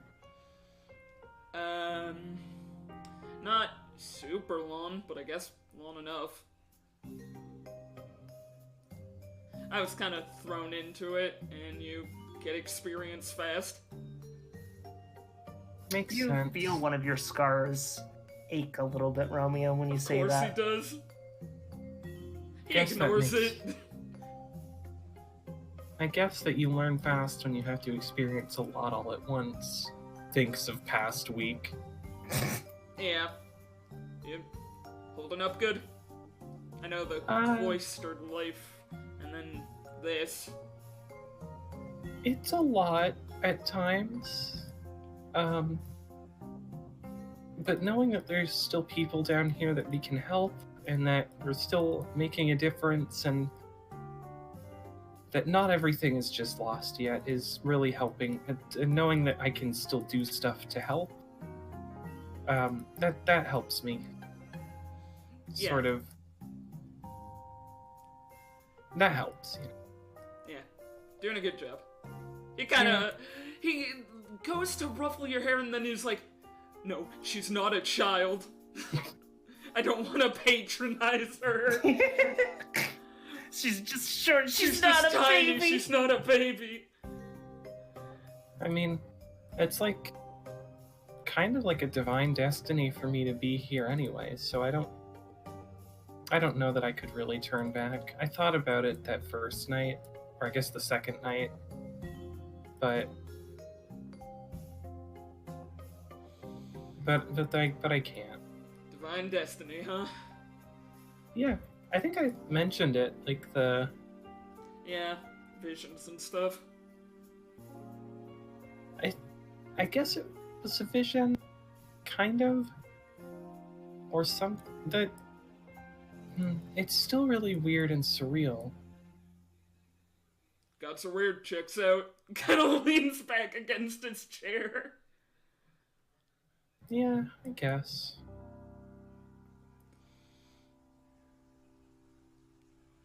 Well, if you need to talk, I'm here.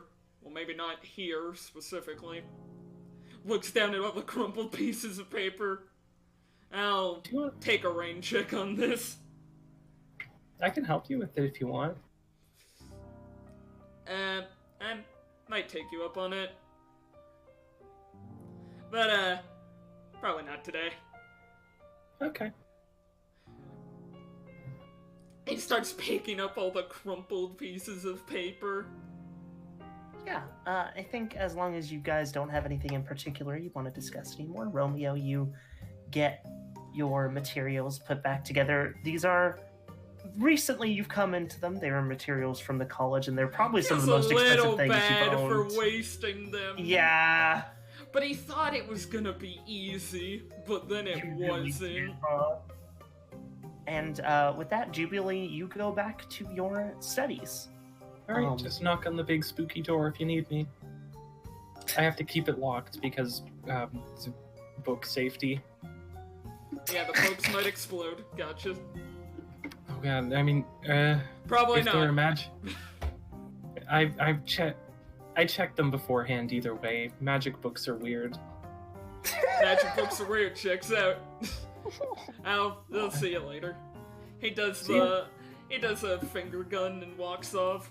And then under his breath, as he's walking away, he says, if everything that happens is divine destiny, I got a god to shit talk to. Very Romeo thing to say. Alright. And with that, if anybody wants to have another discussion, by all means. If not, I have a scene in mind in particular. Really quick, I restocked my bottle of ink. Oh fuck! I need to talk to Ven. That's not right now though. That's not this phase. Fuck. Yeah. It's not right now, but I restocked my paper and inks. God, I gotta fucking talk to Ven. You gotta talk to them. That's true. I mean, if you want, you can have a discussion with them here, because I think it's a lot more convenient to do it now. Since Yeah, you're it's not really gonna lead to anything specifically. And it's not really a end piece like it is, but it's weird. It's a weird. Just have some questions for them. Yeah, I think we can do that. But first, actually, since nobody has really brought up anything about Try, I think I'm gonna take a stab at him. I'm gonna take a stab at them.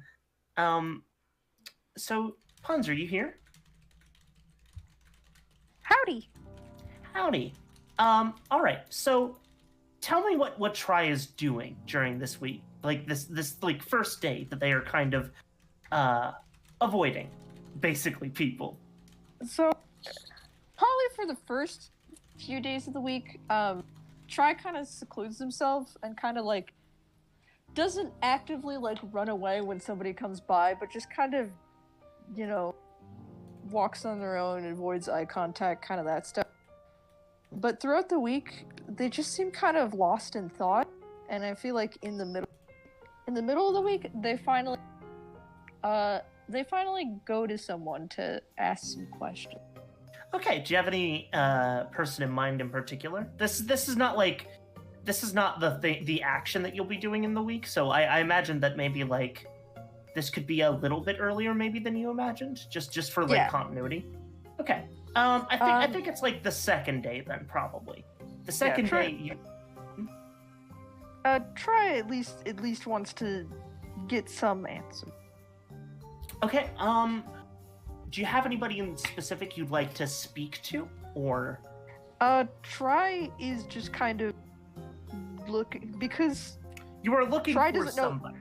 Yeah, Try does not know who to talk to in this moment. And while I have my personal opinions, Try doesn't.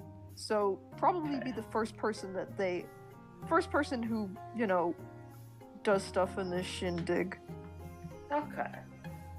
Like people at the academy proper? Yeah, like Around there? Winnie, Mar, whoever. Okay. I think then the person that you encounter first it's probably Professor Winnie. She is currently you actually head to the med bay to like, because you imagine the people with the answers would be located where people are, you know, suffering from this kind of thing. And Winnie is there and she's in the middle of like checking on one of her patients. You actually see that it is Carbuncle that she's sort of examining, who is still kind of unconscious, and she's just sort of turning her over and getting a good look at the nail in her head and sighing occasionally to herself. Excuse me. Professor Winnie. Sorry. You don't need to call me that. I'm sorry. Is Carbuncle doing okay? Well, and she turns to Carbuncle's, you know, kind of unconscious body and kind of frowns. She's a bit of a special case. It's been between Marm and me, basically going back and forth, and occasionally the Chancellor will pop in and she'll take a crack at her, but this is different from the other nails, as you can imagine, manifesting in such a different way. Did you need something? I was just about to take a break. If you're not busy, I did have something. Try is like fiddling with their. They probably don't have both of their thumbs. Fiddling with their fingers. Sure. I see no reason why not. Here, why don't you? Oh God, come into my office. She like kind of slouches at that and sort of walks over. And a door that you assumed was for a broom closet, she approaches it and opens it, and the interior is small. It is very, very small. It's about like 5 feet by 5 feet in length and width, and you kind of have to squeeze yourself through the door and sit down at the chair opposite her desk. And she closes the door behind you and kind of squidges over. Crushes the chair under their weight.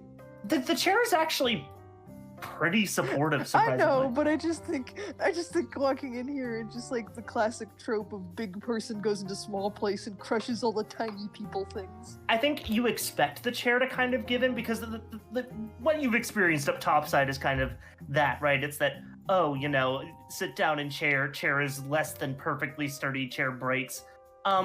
It doesn't. It actually, it's this like stone chair, but it's still somehow like soft, and sitting on it is not like unpleasant or uncomfortable, and it holds your weight really well. And she kind of smiles as you're examining it and says, "Dwarven engineering at its finest." Oh, I've never really seen any dwarven craft, so it's quite nice. It's quite fascinating. I was not originally from down here, so you can imagine me having a similar reaction to you. But you wanted to speak on something. Oh, yes. I'll just start with the easiest question. Do you know a Dr. Aurora? You say that, and she kind of stops for a moment. Aurora, you said. Yes, Dr. Aurora. My apologies. She would have my head if she if she heard me not giving her official title. She was always a lot more attached to them than me. So, you know her? Yes, I do. We we grew up together. Oh. She was supposed to attend here, as I'm sure you're aware, considering the fact that you're speaking of her. But unfortunately, I was accepted here years prior, and I was very excited to see her approach. She sent letter of her coming, but she sent a missive not too long ago saying that she would be tied up for a little bit and would have to reject the scholarship. So, yes, I've been eagerly awaiting, although I'm glad she's not here right now. Well, I could tell you why she isn't here. I assume it has something to do with you. It's not... No, it wasn't me. Well, she did kind of busy herself with me. I told her not to, but she was very adamant about it. She planned on coming to the Pithy, to ask questions, and so I'm here in her stead because she's working with, the nail, the man that ran away from us. But she doesn't have a sample, I'm assuming, so... She has no samples. She's just... she's working herself to the bone. That sounds a lot like my Aurora.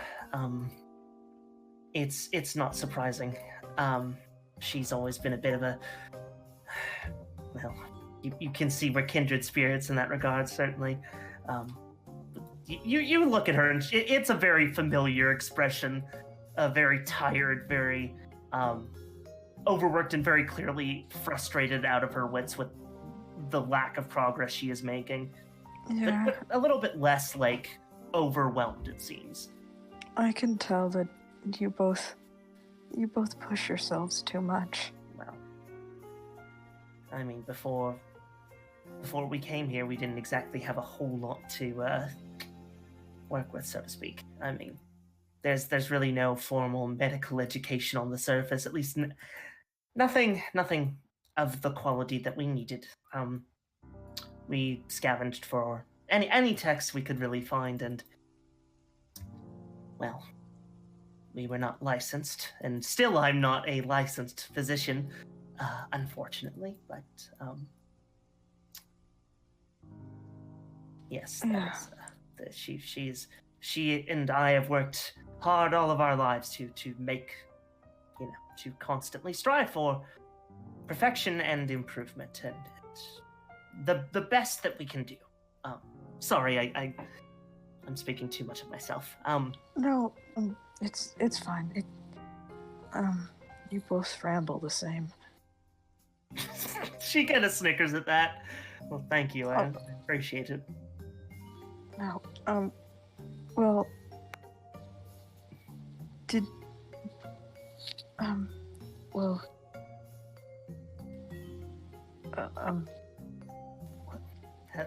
I've been having problems with myself lately, and my friends say I keep growing, and I'm growing these new crystalline fingers, and yes, I see Goliath puberty. Very interesting. She's like laughing at you as she's saying this. Trey like blushes and is like just kind of doesn't know how to respond. Like, no, I'm making a joke. If I could, you said something earlier about not really knowing anything about your past or your own age, correct? Yes. Do you? I could place you. Oh God, Goliath's age is a little bit weird. You have much longer lifespans than pretty much any other race on the surface. But if I, say for elves like myself, of course. But if I had to guesstimate, I would say your equivalent of human, like early 20s thereabouts.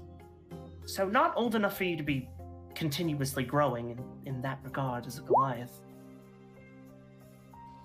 So, but how many years have I been alive, do you think? It would have been at least 100. 100? Well, you have to remember, Goliath children remain children for a long time. At least about 30 years or so. Well, there's the problem. I only remember about maybe 5 to 10 years. And that's counting the stuff I've done now. I remember now more clearly than I do the rest of my life. I know that you have your books and your knowledge and all your data, but do you know if there are any other Goliaths around here? She kind of looks a bit downcast and sort of stares at her desk, not making eye contact. Well, there were certainly a lot more before, what happened. We have a handful of Goliaths here, but most of them are not in good enough shape to really be talking. But, Troy kind of puts their hands on the table and kind of leans in. Is it about the nails? What? The bolts, the things in the head. Yes, I understand, but what do you mean? Do you think you were affected by those? Is that what you're suggesting? No, I mean the Goliaths. What happened to them? Well, the majority of the ones that we have left here are either, yes, bolted or incapacitated. And as you're looking out the medbay, this is one of a couple of medbays. You see, obviously, like rows and rows of people, and you can pick out a couple of Goliaths among the crowd. Unfortunately, even though their wisdom would be vast and helpful, none of them are really in good shape, and the few that are, well, people who have been rescued from the brink of those nails, which is unfortunate because it means that they are reclusive right now. I can't explain to you why, but it seems whenever a nail is removed to somebody who's gotten past stage 1 into stage 2, they just distance themselves from everybody.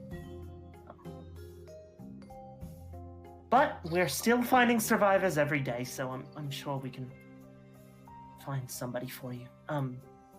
I'll do my best to help you in whatever way I can. But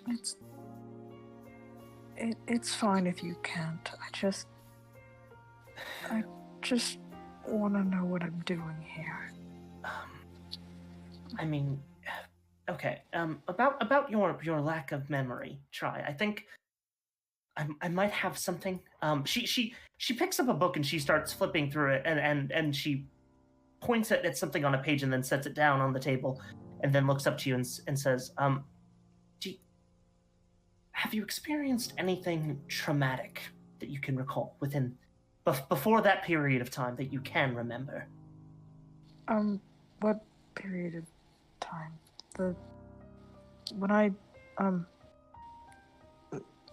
Try picks up their fingers and quote air quotes, woke up. If I'm assuming that that's the inciting incident that you can remember therefrom, yes, that would be. And Try, she is cut off, and she freezes in your vision. And you are no longer speaking with her. You hear a voice, and it is whispering to you, Try.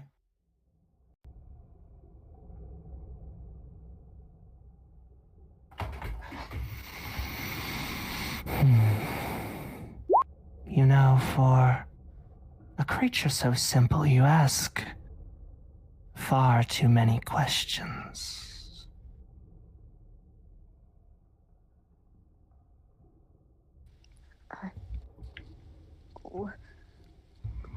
Where?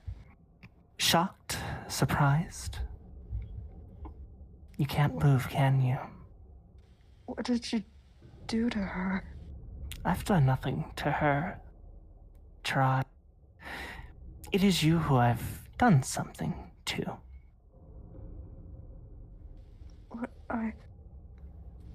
What's happening? It is... Consider this a private moment, if you will. A chance for us to speak for the first time, have a communication. I hear that is how to keep symbiotic relationships like ours intact. Try. Now, do you have anything to communicate to me? Who? No? Good. Fantastic. I am going to communicate something to you now. And let it be clear that I mean it with every single syllable that I utter. You are my property.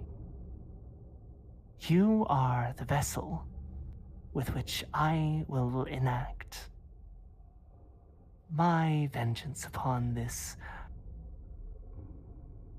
bastard child of a world.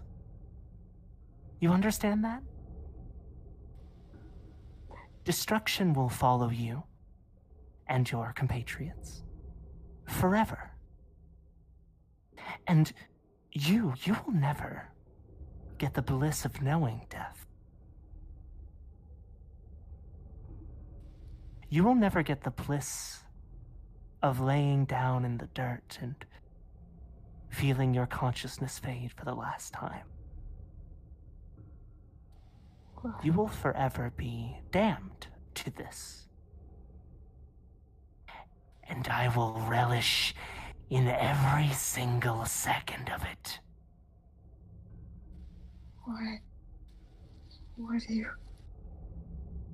Now, for your attentiveness, I will reward you with something. These will be few and far between, Try. But I do hope we can have an amicable relationship of sorts. Your name, what you were called before, it was Oro. R-O.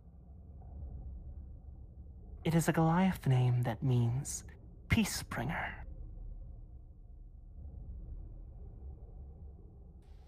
I will have to find a new one for you. And with that, you are snapped back into it. So yes, I will do my best to assist you in. Try? Are you quite all right? I'm not try. Okay. What should I be calling you then? Oro. Well, Oro, I think that's a beautiful name. And I think now that your fingers have begun to reform, perhaps that is a more fitting name for you. And she extends a hand across the table and holds yours. And there is a moment of silence between you two. And then she smiles and says, thank you for talking to me about Aurora. It had been gnawing at the back of my mind, not knowing where she was or what she was doing. But I will be leaving you now. I believe Demetrius is coming through, and I do need to pass on my information to him. So I bid you farewell for the moment being. Take care. You as well, try. Or Oro. Sorry. It's fine. And she walks out of the small room. Try sits there for a few moments, but then gets up, looks at nobody as they leave the infirmary, and just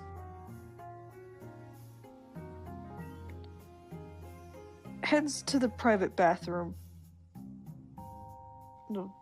and stays there a while. You head to the private bathroom and you close a stall door, and you take a moment to yourself and sit in the serene quiet as we fade out. All right, so let's move on to phase 2. I'm about to fucking kill this motherfucker, yo. I'm about to fucking fist my cat for the unfriendly fucking ghost bitch ass. Oh, nothing's good enough. I do little Piss fuck. baby, you fucking shadow. Piece of shit. Try, would you like me to change your name on your token, or are you still going Sure. to try? Okay, all right. You might want to change your name on your sheet as well. All right. Got 3 letters. Fucking Go bitch. free. Fucking bitch. Fucking, oh Bitch. no, I'm a business on a You will be a vessel of my hatred on this bastard world. Shut the fuck up. No, you did a very good job. It You was did a very very creepy. good job. The It was only very way I creepy and cool, but we're coping. we're coping. Yeah, you tell him, God. Get him. My teeth hurt when you do that voice. What? I don't know. Clench your teeth. I don't know. Oh. Well, I will maybe go see a dentist. You should maybe go see a dentist, but for now, Face I me, have, baby. I have Let's- a dentist appointment in 2 weeks. okay, thank you, Gwen. Let's move on to phase 2. So this is going to be Auraleia first. Auraleia, is there anything in particular you want to do first? Because I have a concept for you. Oh.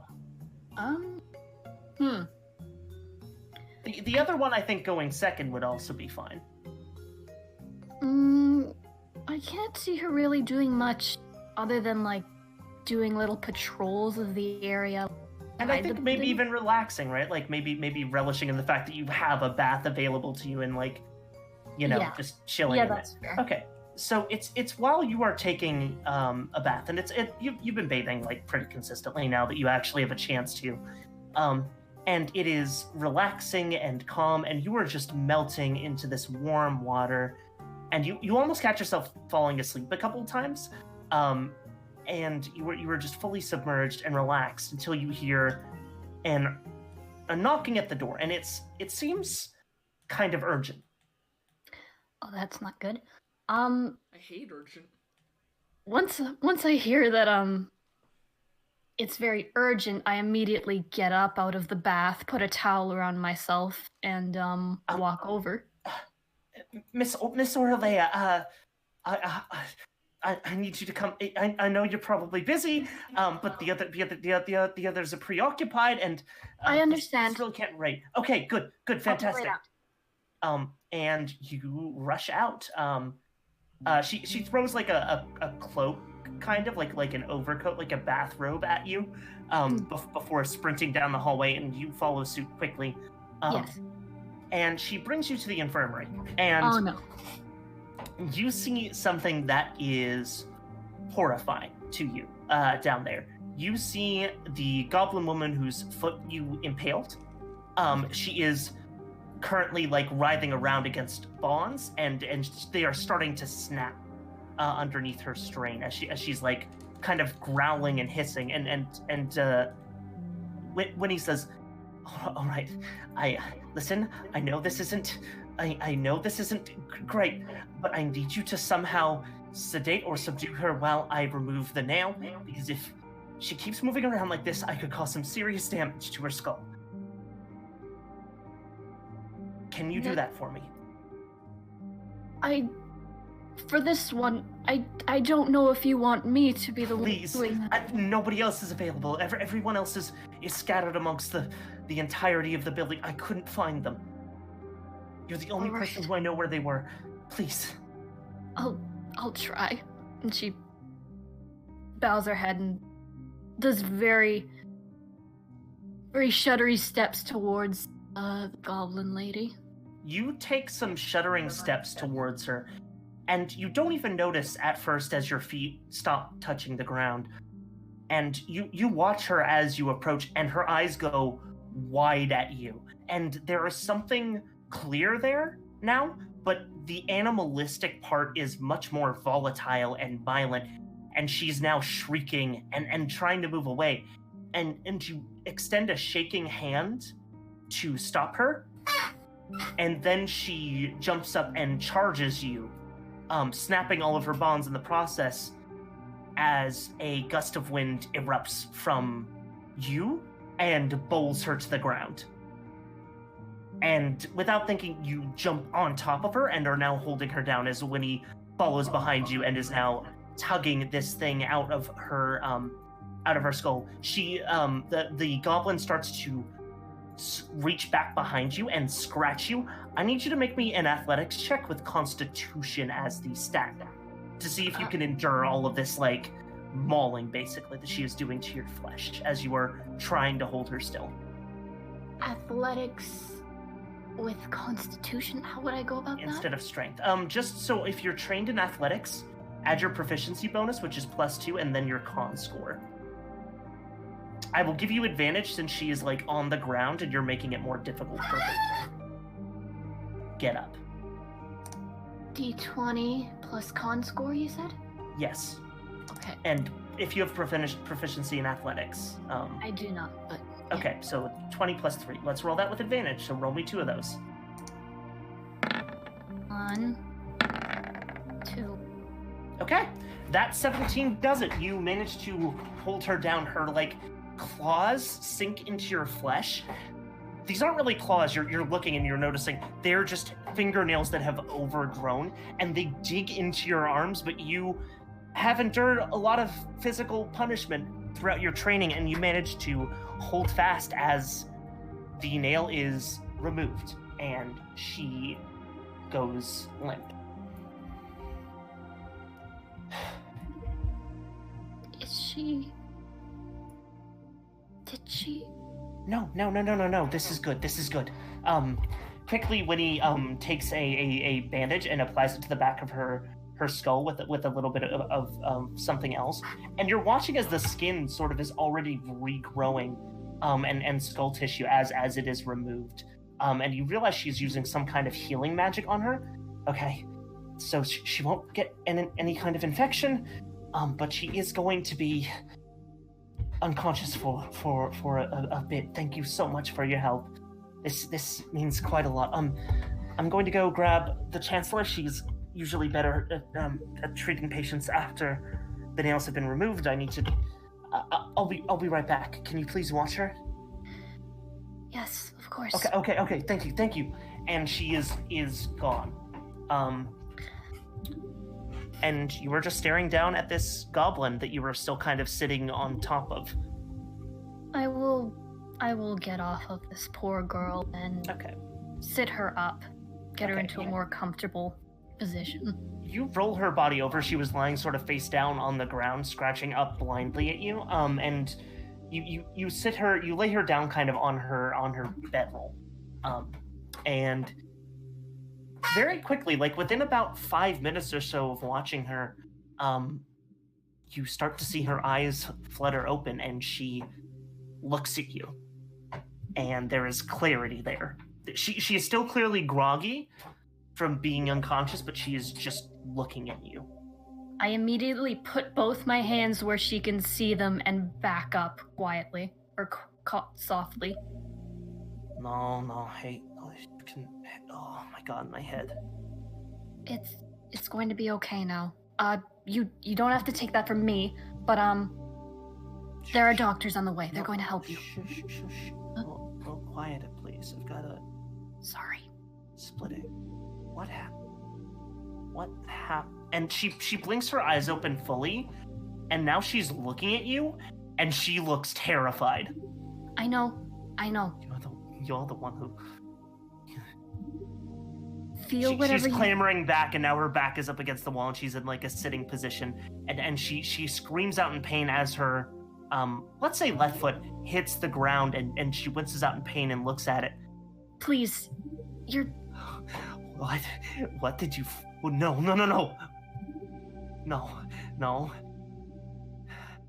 It was you. You were the one who did this to me. We were out, and I was taking the kids and the... Oh my god, the kids.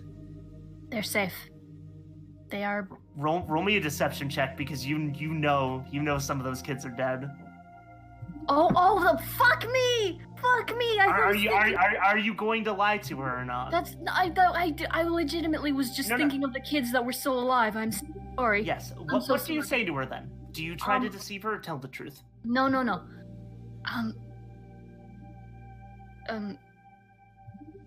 Some of them, they were already gone when we found them. Now all the fear and like emotion has kind of left her face, and she's just staring at the hole in her foot and then at the ground distantly, and then she looks back up at you and says,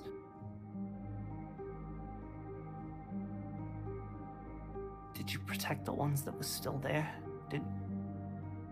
Please tell me you didn't just save me and leave everybody else. Please. I need to know that some survived, at least, please." The ones that were still alive are still they're here with us now. Probably somewhere in the infirmary as well. Oh, thank God. She puts her head in her hands and starts to just openly weep.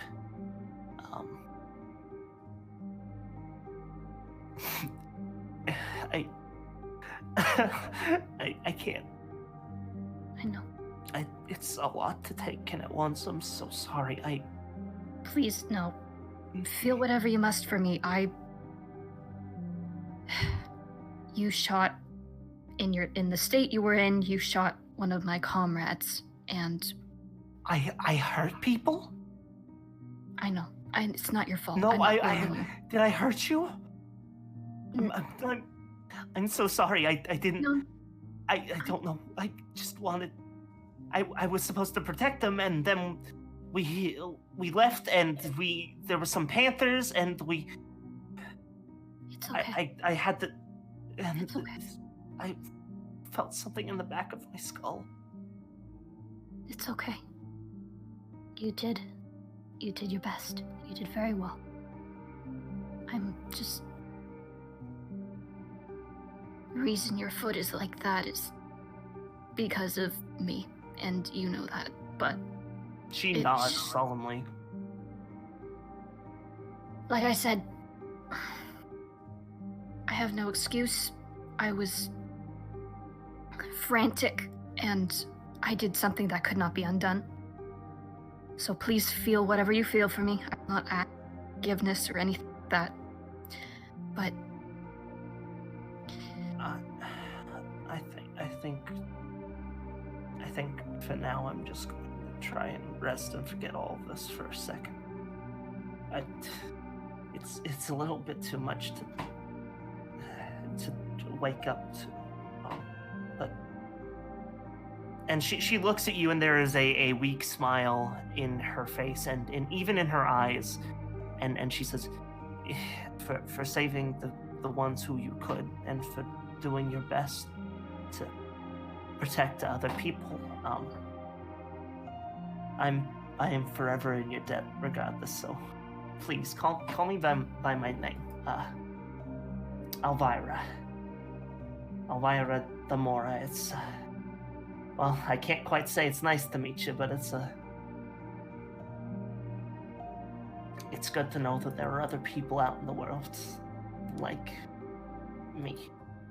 And with that, she closes her eyes, still kind of laying up against the wall, and goes unconscious.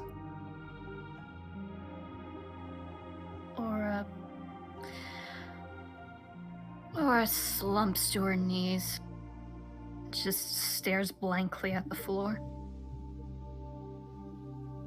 Okay. And you stay there for quite a while before Winnie brings back the Chancellor. And I think we're going to cut away to Percy's scene. Hey! Thanks, Mel. Hey! Well, Yes, first, you're I'm here, gonna so- roll my portent in case I have to do any rolls. Yes, roll your portent. This will count for... Ooh, that's good. This will count for the entire week, because I don't want to give you one for each day, because that seems far too Well, if I influential use over a... I suppose. Yes, for fairness' sake. I Especially with those two suppose. excellent rolls. I guess. Also, all of these like events that are happening, kind of. This is It's a fluid time. Yeah. It's fluid time, and everything you do is indicative of your work over the week. So Yeah. Of course. yes. I'm about to be a god, by the way. By the way, y'all remember you can bring. I don't think I actually mentioned this. You can bring a single other player character into a type of scene if you would like, because obviously Percy is. Don't be a big baby. Ow, I know I don't have grip strength. You don't have to humor me. Let's do this track then, I think. You don't have to pretend that I have grip strength. Come on. I'm going to talk to Dimitri. It hurts so much. Ow. Oh my god. This is for you, Romeo. I'm building you a leg. So I have to talk to this jackass.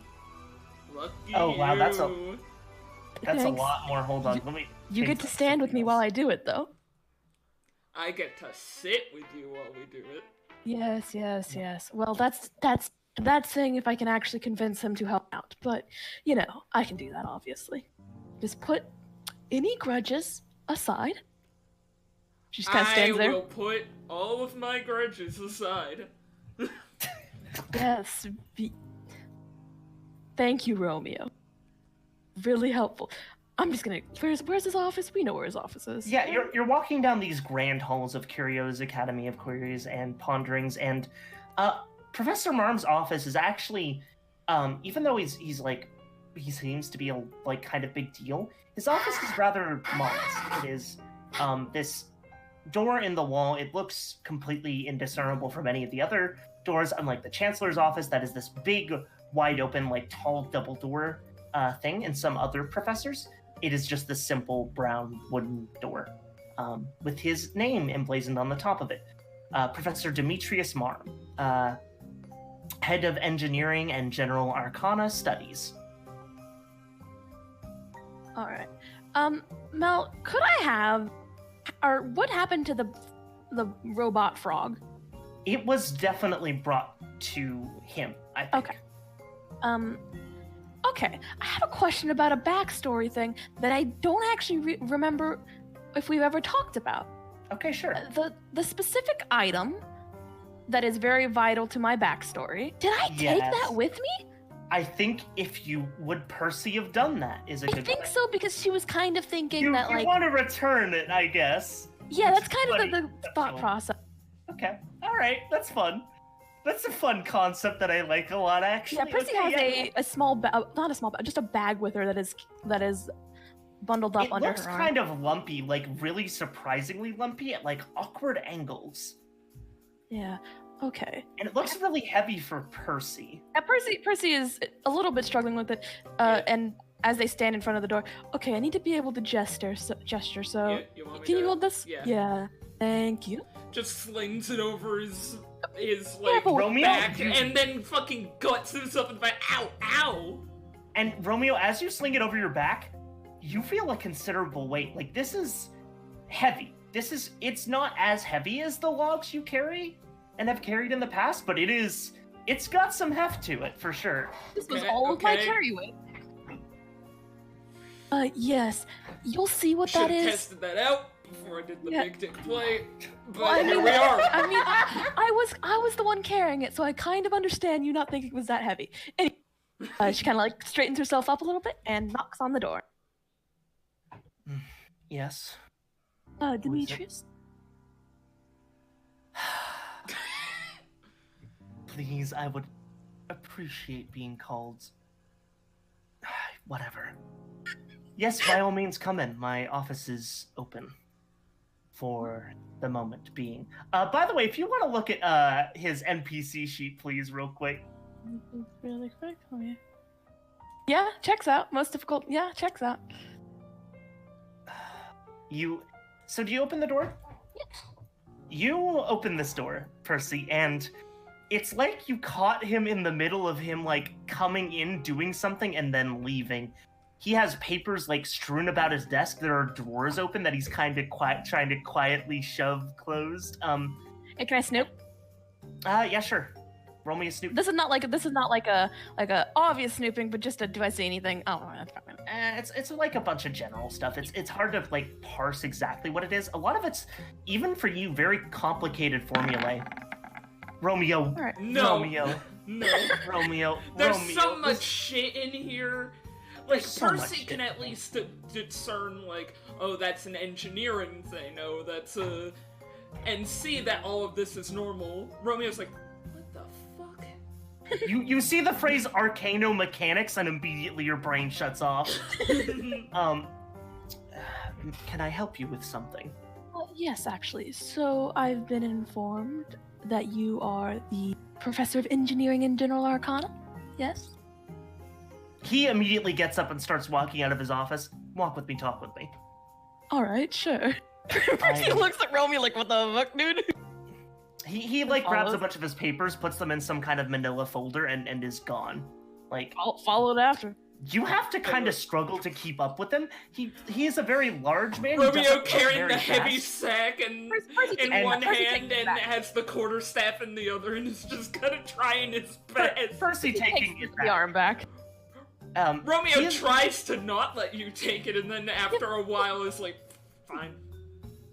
Professor Marm's brisk walking pace is pretty brisk. You kind of struggle to keep up with him, and you have been marching for the past couple days. Percy, your calves are... By the way, your calves feel better than they have in years. Also, Percy probably could keep up with him. She is walking a pace by pace with Romeo as naturally as she can. So it looks like, no, we're not fucking chasing after you, bitch. After a while, he kind of realizes he's not being followed closely, turns around, and looks briefly like actually embarrassed. It's the first time you haven't seen him like perfectly composed for the most part, and he sort of stands there and says, my apologies. Yes? I got slightly carried away. So what is it specifically that you require from me, from my position? Well, I am personally interested in the engineering of arcanic things myself. I have some tutelage under someone who was heavily involved with the scene. With the scene, he kind of smirks at you. Do you have a? I need to put this down to be able to show you. Yes, come with me. He at first goes back to a brisk walk and then sort of slows down very quickly and matches your pace. And very quickly you arrive at a door. This one is like a heavy metal door. It is not there for aesthetics. It is there for security reasons, you would assume. And he knocks on it twice and then places his hand in the center of it, and a rune appears and it starts to form around his fingertips, and then the door slides apart into 4 discrete sections in each of the cardinal directions, so like the top, the bottom, north, south, east, west, that kind of thing. And he motions for you to follow him, and you step inside his laboratory. Oh my god. And it is massive. It is the size of probably like an airplane carrier, like the place where they house airplanes. It is like a lot. I understand why they gave you such a small office now. It is. I wouldn't be in my solely office. I wouldn't be in the office at any point in time if I had this. I'm looking around. For practical purposes, yes. I keep most of my things. He gestures to racks upon racks on the ceiling that are full of different dangling mechanical gears and assorted joints and parts, wheels, all sorts of manner of things. Some of them glow this quiet, this very dim arcane white light, and he sort of waves, sort of motioning them off and dismissing them, and says, "So you have a certain amount of experience, is what you're telling me." Yes, and my goal for this is to construct, well, twofold, basically. Construct a, some sort of brace-like robotic thing for Romeo here. And also, I have reason to believe that my previous mentor may be involved with the current robotic portions of the attacks. Not that she is the one causing them, but that her work is eerily similar to the things attacking us now. And she has gone missing in a time frame that fits. Do you happen to have any examples of her work? He seems very interested now. Percy kind of looks around for a clean surface to put this thing. There are very few clean. Well, no, actually, he's a bit of a neat freak. All of the tables are spotless. You see a rather large one that the skeletal structure of the frog that you defeated that didn't explode everywhere is situated on, but otherwise every table is neat and not covered in projects. So you can probably put something up there. I didn't say she was inexperienced in mechanical things. Percy puts the thing down and pulls it out of the bag. This is her arm. You, Romeo, you were watching this happen, and you see Percy. Yeah, Romeo's got his fucking hands in his pockets. If I take this out, I'm gonna touch something. Something's gonna explode. So, and as you hear, "This is her arm," your head swivels instantly over to this happening, and you watch Percy pull over a arm. It is covered in this bronze tint. It looks like a gauntlet that is extended all the way up an arm. It is fascinating. It is sleek. It is elegant. There are runes etched along the sides and up the arms and sort of wrapping around it in a spiral shape. You can see that there are as Percy's putting it down, you can see that there are these little platelets that kind of open and close, that sort of flip open slightly and then close completely. as she's like fiddling around with it and setting it down. And it is cut off in such a way that there are wires, you think? And like these thin strips of metal just jaggedly sort of clearly torn apart at the end of it. And that's what you see. Professor Mom is already picking it up and examining it. I'm the dumbest guy in the room. Why do you have her arm? It's all I have left of her. Ah. She disappeared with about the exact time frame lines up with a week or so before we got involved with all of this. Now, I must ask. No, she wasn't human. She was This is entirely not just a prosthetic. This is okay. No, absolutely not. I've heard some stories. She's not from this plane, from what I know. Oh. Fascinating. I'm not going to go into much more detail about it because what's really important is the fact that this is enough mechanical. I know enough about this specifically to know that constructing some sort of race cannot be too far out of the realm of possibility. And also that the mechanicals here fit very neatly with the mechanicals. He kind of snickers when you say the mechanicals. Even if I don't know the terminology. Then the mechanisms. I didn't exactly learn all of this from some sort of tutor. Mechanimals? I learned everything I know, which is a fair amount, from studying the severed arm of my tutor. This is all me. I didn't go to some fancy school. It is impressive, I will give you that. Sorry, I'm used to interacting with learned individuals on the subject who are specialists, so forgive me for being a bit bemused, but it is quite incredible what you've already achieved. I'm aware. That being said, the confidence is important. He smiles at you.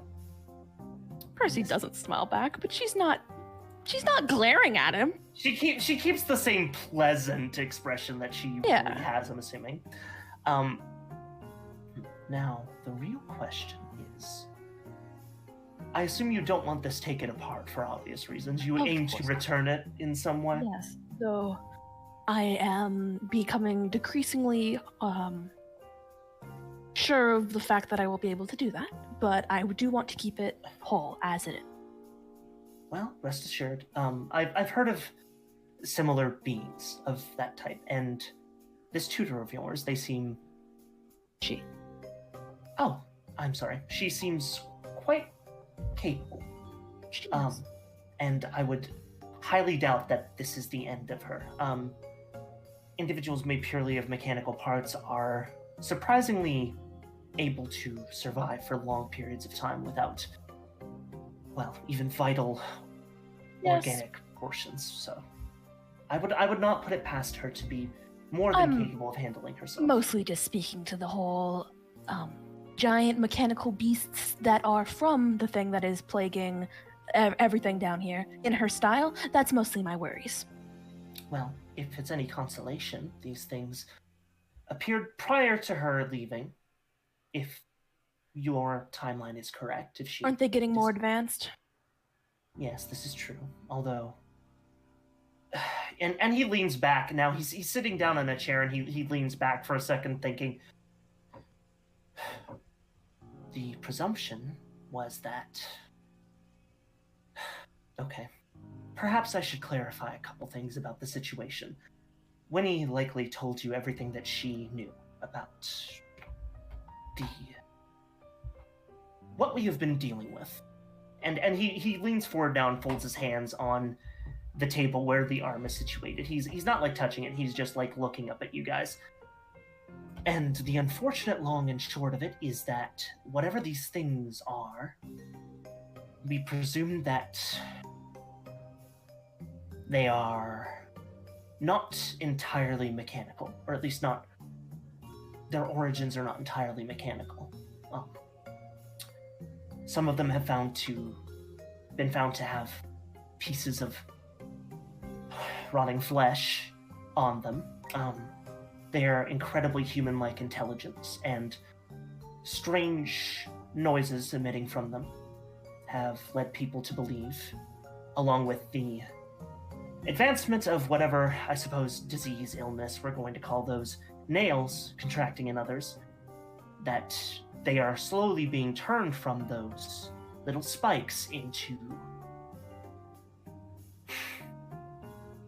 these creatures. And that means, through their advancement, that whatever is causing this is intelligent and is learning.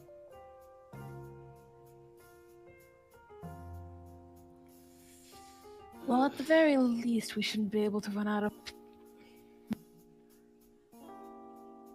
Sorry, what did you say? Cut off at the end. Percy started and kind of stops on it. No, that's a bad way to think about that. So you said the word running, right? No. What did you say?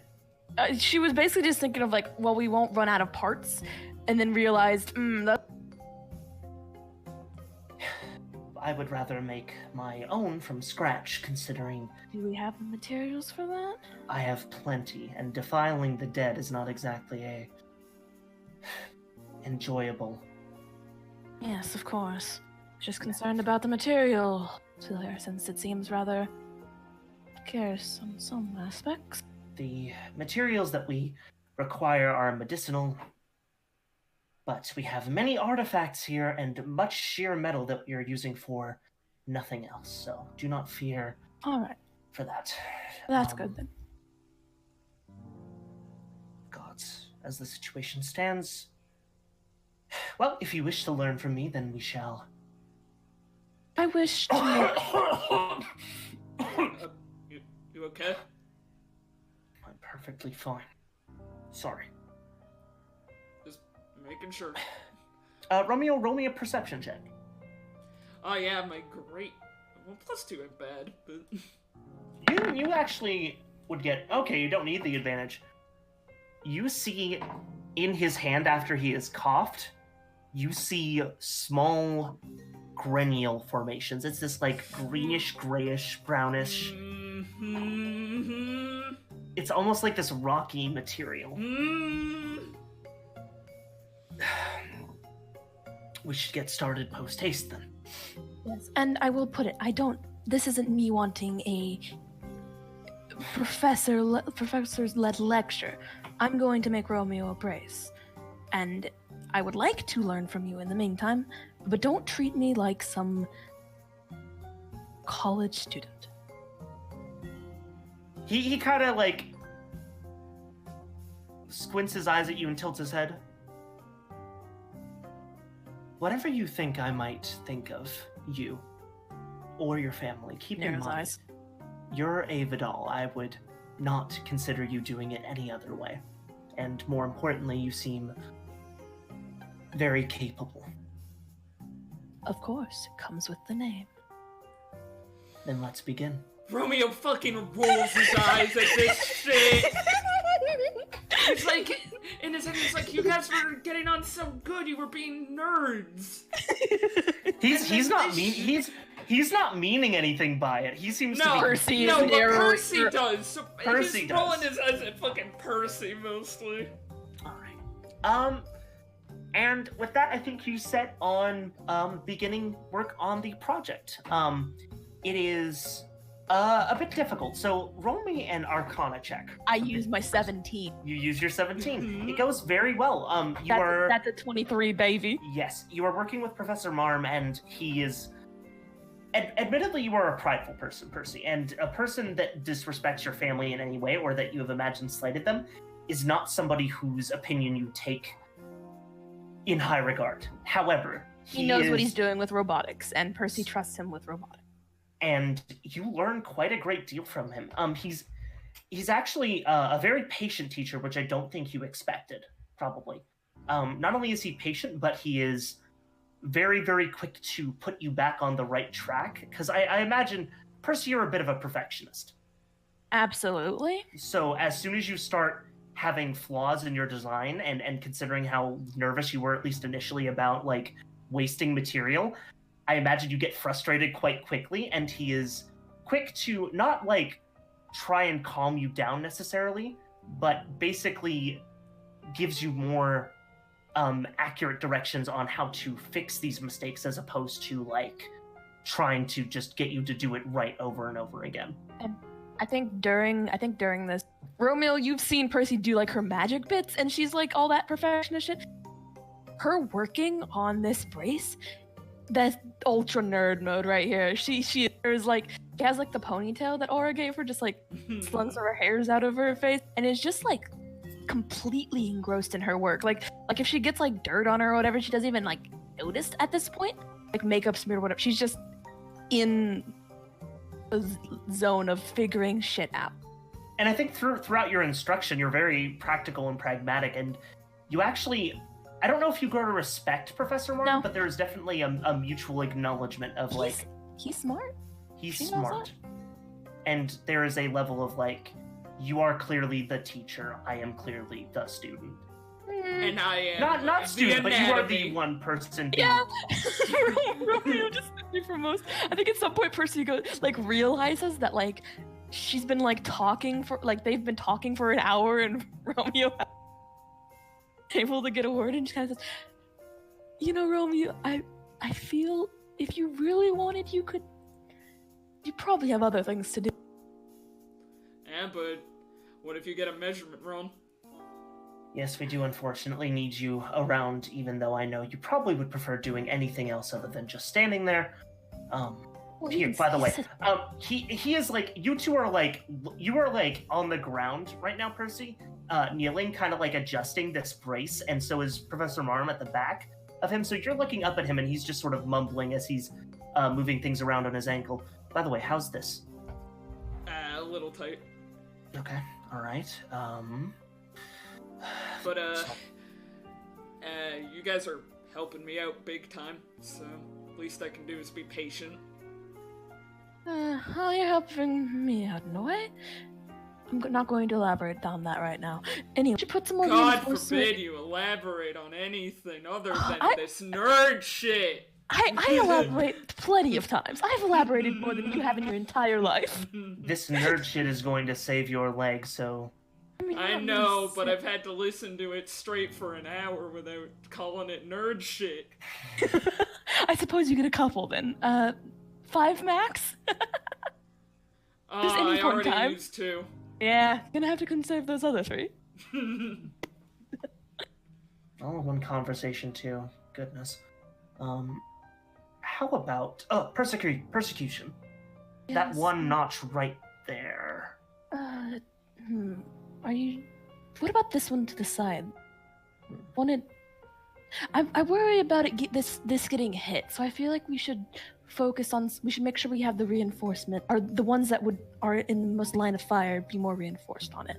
We should, however, it'll be harder to work on once we get those adjusted. We'll have to fit those later. What about... Oh, that's far too tight. Oh my goodness, I'm so sorry. One moment. It's fine, can't really Just feel hold it that still. much. You're hemorrhaging from the ankle. I don't... Oh! That's not good. Oh, jeez. Now it smells like rust in here. God. Sorry. Why do you smell like flames? Why do you think? Pee. No, not in What? the direct correlation, but the Urine? the no. Oh my god. Oh, I'm... About this. Oh god. No, Romeo, you know what? That's probably a more one-on-one kind of question. I'm not asking direct why the person who can create fire smells like fire. I mean, that's probably an answer. I'll ask you about this later. Smirk. As Professor Marm is like wiping off his hands and getting sort of properly careful. ready to leave. Or, What? nah, probably not. I probably have to make... Sometimes my blood catches on fire. Thought I'd warn you. Well, and he looks at his fingertip, and you see that it is just covered in like this very small flame, like a matchstick, and he just has been looking at it. Certainly didn't notice. Thank you for the warning. We were talking about fire, so it was kind of... I work with hot metal. It's nothing to fear. I But wasn't this is afraid. going to be a 3rd-degree burn if I don't deal with it. One moment. Dad, go deal with that. He blows it out Oh. instantaneously, and you just see the smoke sort of singe from it, and he wipes off his hand again to get like the sort of burnt exterior of skin. You notice as a hobgoblin, he seems to have like this really thick hide. Any cuts or bruises that he would normally have gotten from his engineering work seem to kind of just not even cut him. But it's got to get deep to get him. As he's doing this, he starts hacking and coughing for a second again. And this time it's a bout that lasts about 5 minutes. It is the longest you've seen him do this for. And it is bad. He is a sturdy, tall, and strong-looking guy, but he is bent over now, hand on a table, just hacking. Romeo would probably know some ways to help. Any sort of thing in particular that helps the coughing fits that Romeo's noticed. Yes, I think you know exactly what to do in this situation. You put a hand to his back, and just sort of, kind of gently hold it right beneath the right shoulder blade, and after about a minute, it subsides. And he turns and he looks at you, Romeo. What do you know that I don't? Let's just say I have experience. I've seen your constantly shirtless form. You're not afflicted. He kind of looks over at Percy for a second, and he sighs like, I'm not, but someone I care a lot about is. He doesn't have to explain everything to you, Demetrius. He helped, isn't that enough? He kind of sighs and goes back to wiping off his hands. Consider it a personal investment. No, yeah, Apologies. it's understandable why I'd want to know. It doesn't matter. Let's continue with our work, shall we? And he goes right back into it. And I think now's a good time to transition over to you, Romeo. Me? Do you want to have a break? Because with this new information, yeah, I think Romeo that's wants fair. to talk to Marm, so let's maybe have a break. Yeah, let's So have it's a not the little bit- Romeo Percy Marm hour. Yeah, go Jubilee or Aurora. Yeah, okay. Fair enough. Just for the sake of other people getting to... Because before it was like, oh, he'd just go around helping people, but now, like got Marm said, intention. personal investment. Yeah, that's valid. All right, let me put you behind Jubilee. So Jubilee, what was it that you wanted to do during your downtime? Read. Read? Okay, I think that's fair. You are situated in the library, as you are wont to do, on most days. But today, especially, you have been poring over this research in this little square nook of the library. And it's been a while now. You realize that you woke up, you woke up at, like, early in the morning, and it is now getting quite late. You started at 6 a.m., and it is very clearly, at this point, quite late in the day, probably 6 p.m. And you haven't eaten anything yet. It's so hard to tell down here. The lights do dim, Jubilee, when nighttime comes. I think it's hard to tell down here. Maybe a little bit harder, but it's more just you become very engrossed in what you're doing. I'm not getting anywhere with this anyway. Unless I am GMs. Why don't you roll me? What exactly are you looking for? I should ask. I think she's kind of like bouncing back and forth between looking for contextualization for the verses and information on and like any historical records on the Pithy during the passing? Okay, I think roll me history at probably at advantage, just because you have access to very, very good literature. I think that's a benefit here. Thank you for making my nerd character actually nerdy, because I don't have a decent int score. That's 21. Okay, so Jubilee, you have been poring over this for 12 hours, and each day you've been here. This is about the second-ish day, now late into the second day that you've been here, and you've poured quite a lot of time into this library so far, and you've finally gotten somewhere, you think. What you've come across, there's no information that you've gotten yet about the Dreadnought. It seems impossible as a task.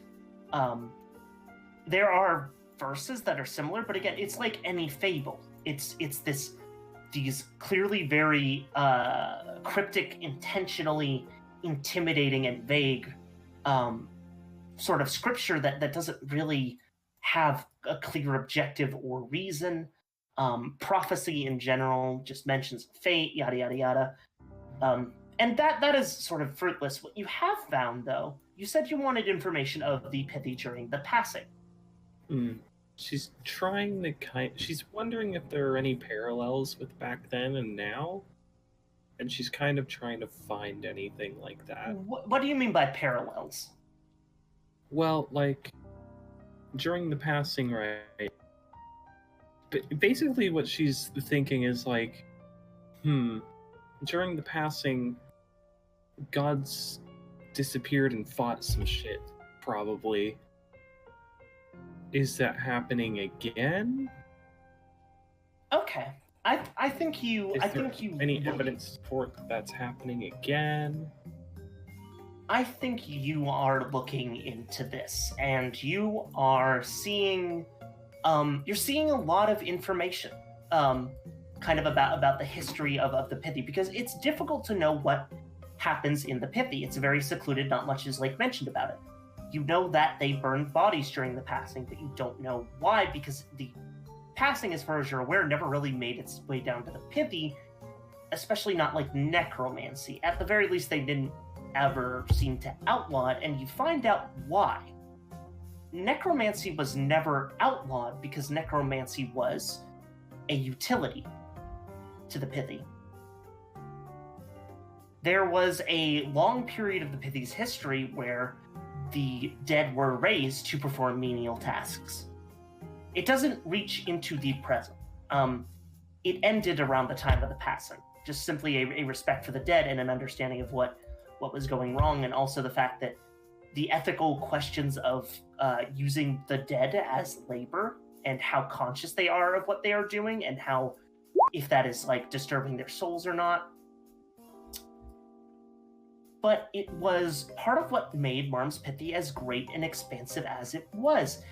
And you're looking through this, and you're leafing through this, and you're trying to figure out what parallels might be to the future in terms of, like, I assume, the passing versus this event. Yeah. In general, what you find is that there were a lot of technically signs that the passing was coming. Not mythically, but like just scientifically speaking. Crop yields were low that year, the year prior above on the surface, but not nearly as dramatically bad. There were random deaths of livestock. There were illnesses that were starting to go around, but nothing was really done about. But in your opinion, there's not a whole lot that could be causing this directly in the same way. There's no ignorance that brings about metal monstrosities, right? What you do notice is that people have been, through a bunch of research documents you've been kind of skimming through, there have been the college itself was at its largest this year. It was a event that was celebrated because it had grown. It had almost doubled in size from the previous 5 years prior. And it seems like there was a lot of research being done at this time, significantly more than before. So perhaps somebody looked too deeply into something. and maybe caused this event, but that's about it. The closest thing you can come up with is somebody maybe got too ambitious with a project and something went wrong. That is your best guess from what you are reading here for now. Maybe someone from an older generation who was around during the necromantic labor. I suppose it's pragmatic, but no, ethically that's just unsound.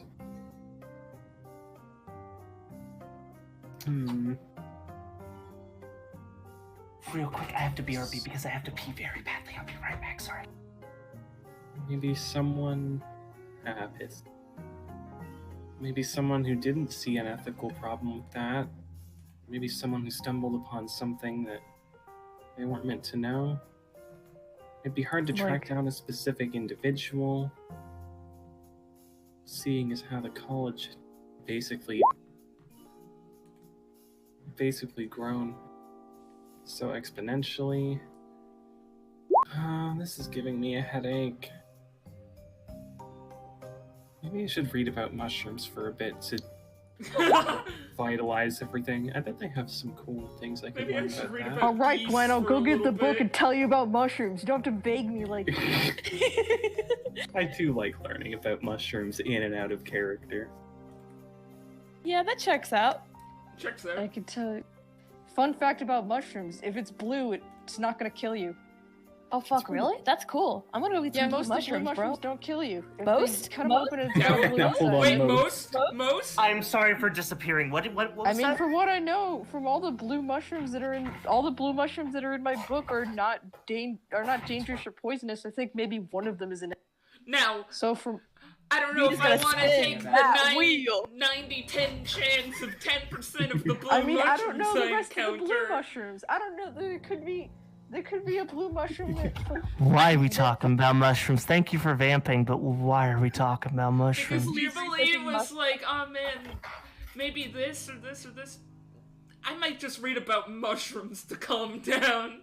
Jubilee, in your research, you actually reading about mushrooms. It seems like that is actually directly linked to necromancy, at least in a way. Those who are not especially experienced in necromancy, a large number of like the crystals and minerals that are found in the pithy, they hold some kind of magical like essence to them. It's theorized from your readings that like the deeper down you go, the more inherently magical the earth becomes as you get closer to some kind of core. And that core is supposedly just a huge source of magic, parallel to the ley lines in the sky. I wonder if that has anything to do with my dream. That being said, mushrooms down here can sometimes hold mild necromantic properties. Usually they're used for healing, like curing of wounds and stuff like that, and poultices. But some mushrooms can grow colonies in the bodies of the deceased and animate them. Oof. So I did know mushroom. Yeah, bro, you knew mushroom. It was like mushrooms. I'm not much of a geologist. Mushrooms definitely aren't crystals, but there might be some kind of similarity in the growth Mushrooms patterns. definitely aren't crystals! Thank you, Jubilee! But crystals and mushrooms grow in kind of a similar way, I think.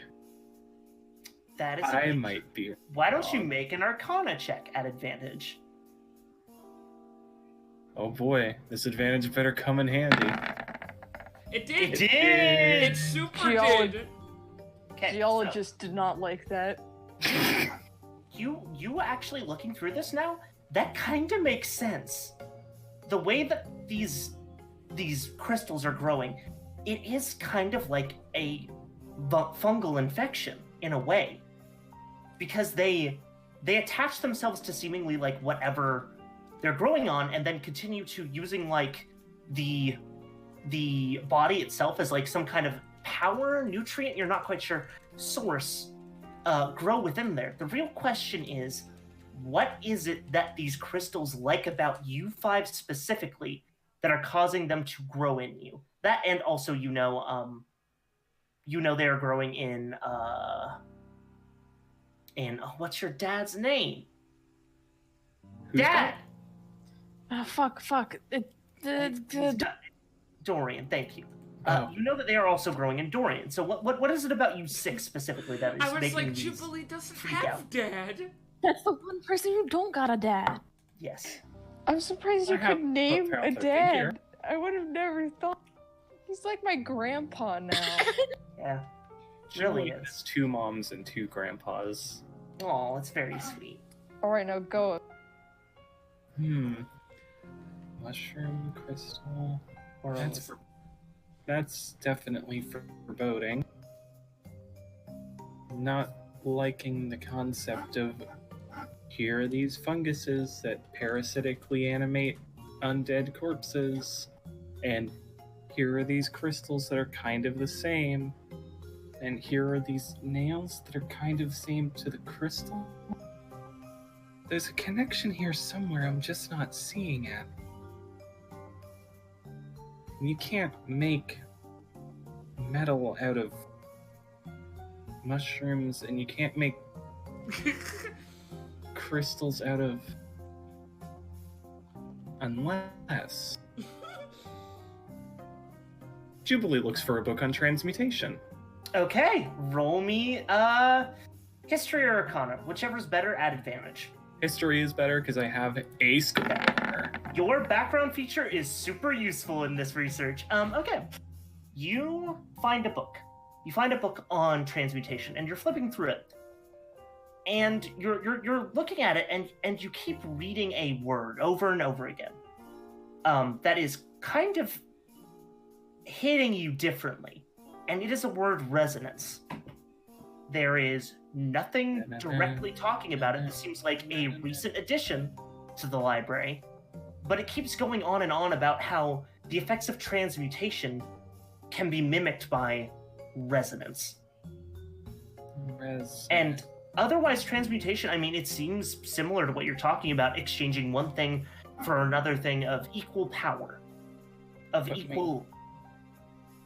A different material, but maintaining the same sort of magical properties. Yes, that is generally the way it works. If something has an inherent magical quality or can have a intrinsic essence, that essence still has to remain the same. You can't transmute, like, silver into water, but you can transmute silver into gold. There has to be a direct relationship. So maybe mushroom to crystal. Is crystal close enough? Well, if they have a similar growth pattern, they might be close enough for it to work, kind of. But then is crystal close enough to be made into a sort of metal?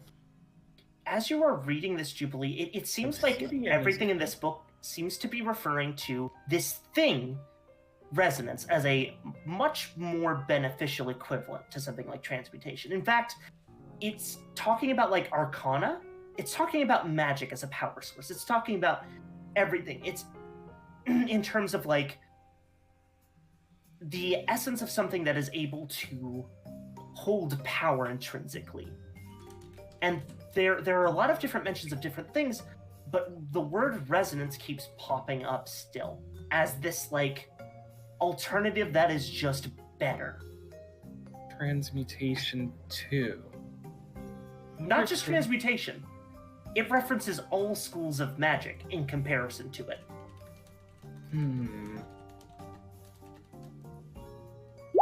Let me check the verse again. No, nothing. Still nothing there. I wonder if Percy knows anything about this. I should ask her later. All right. And I think with that, you've got a good amount of information, Jubilee. One more thing. Yes.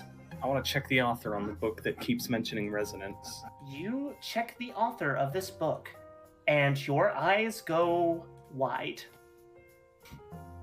Authored by esteemed professor of Curio's Academy of Queries and Ponderings, Dr. Winfrey Flandrago. Wait! many? I should mention. I should bring this up later. All right, and with that, Romeo, let's go to you. We're gonna run late tonight. Holy shit! I'm Oh my sorry. god. We know. I'm sorry. I was game theorying. Yeah, you're fine. You're I was fine. game theorying at Qurth. All right. What do you want to do? I mean, it can directly be in the Percy Marm leg scene. Because that's gonna take a still, because while. It's gonna take Right. a while, and Romeo is of the thought of, well, I'm not gonna waste this time by when they're done with me, go and grab Marm again. So if there is a quiet, like, moment when they're not talking nerd shit, Romeo would... I don't think there is an intrinsic one, but I do think at some point when Percy's back is turned and she's like working on something else on a separate table, he actually goes over to you and whispers, "We will discuss this later. I need you to meet me outside of office hours. 8:30. I'll be waiting in the courtyard." Romeo just kind of nods, not saying anything. It is an affair I would Percy like to doesn't get to know. it is an affair I would like to keep mostly private. Thank you. Yeah. And later on, I suppose he does that. Yes, you head to the courtyard, and Marm kind of takes you by the hand. Not by the hand, but like takes you puts his hand on your shoulder and wordlessly starts walking further and further away from the school. And you keep going. At this point, you're kind of heading out back. I cannot risk anybody else overhearing this. It is, again, something I wish to keep entirely private. I get it. I just don't You want to feel be like that? jumped by a frog with just the two of us far away from help. This is a safe place, rest assured. And he brings you to... He's got another fucking secret room? He brings you out back. It's far, far behind the academy. There is a small cavern, and by small I mean it is literally barely big enough to fit the both of you. You actually have to squeeze through it. It's more of like a large, like, badger's den than anything else, at least initially. But as you pop through the other side, there is a much wider opening that just keeps getting bigger and bigger until you find an exit to the cavern and an entry into a much larger one. And let me stop this music and play something else. Dab. We're not pondering anymore. We're not pondering There's anymore. no queries. Or curios, and I always forget the name of it. Curio's Academy of Queries and Ponderings. I knew queries was in there. And No, that's a little too much. This is better. And you enter this cavern. It is glowing, Romeo. Oh, There shit. are little mites of, you only can assume to be energy as they crackle and connect in these sparks of lightning with the things around them, generating this like large electrical Get Marm on shockwave. here. Yes, I will get him. Give me Good. a second. We'll come. Just need a moment. And the cavern itself is lit up with this like exterior of dark red rock that melds into these large rubies that are sort of situated deep into the facets of the sheer rock face that surrounds you. And Marm just sort of looks at you, Romeo, expectantly. He just kind of wolf whistles at the surroundings. It's like, oh, yeah. No, it's perfectly fine. I'm glad you appreciate it as well. I come here to think often. Yeah. So, you want me to start? Yes. If you'd be so kind. So, I don't know what you already know, so I guess I'll just lay out why I know anything. About a year or so back, my brother got it. Shame, I'm terribly sorry. I imagine he's significantly younger than you, and thus probably is... He's likely struggling far worse than I am. And he looks at you with these deep gray eyes, monotone in color. It's kind of difficult to see where he's looking at. But he just continues to stare at you. Yeah, he's 16. He's a trooper. He's strong. Whole family is. Unsurprising considering yourself. I would be shocked to hear otherwise. I am sorry that you and him had to deal with an affliction of this sort. It is unpleasant. Yeah, I've seen that. I thought it was a regular sickness at first, something like a cold, flu, but then the rocks started coming, and I called the cleric. I called multiple clerics, and they all said, "We don't know how to help." They just said, "We can keep it at bay."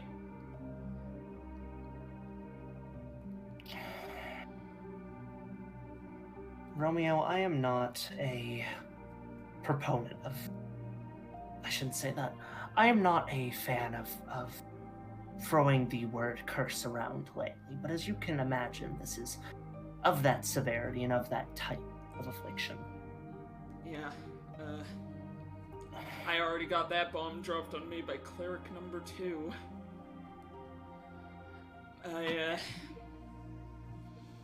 They said I'd need a small fortune to have a hope of fixing it. And so you came to a house of death, not realizing it, in order to save him. Pay was good. What can I say? I cannot imagine this is your first time throwing yourself unnecessarily. Well, I shouldn't say that. Necessarily. Yeah, he got that look on his face of, for the first time, of not a smile. For a second it was like harsh. But he pulls it back because he knows. What should be unnecessary? I apologize. I would do anything for my daughter if she had this same affliction, although I suppose I'm struggling with something else with her, but that's neither here nor there right now. I can tell you a little. The initial onset is roughly 4 days. I am the only victim that I know of down here. It is not purely magical, it is also organic. And you There... know of any cause?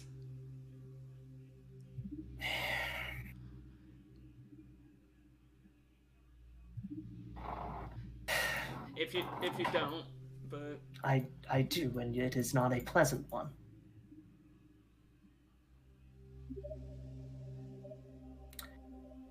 Hatred. what?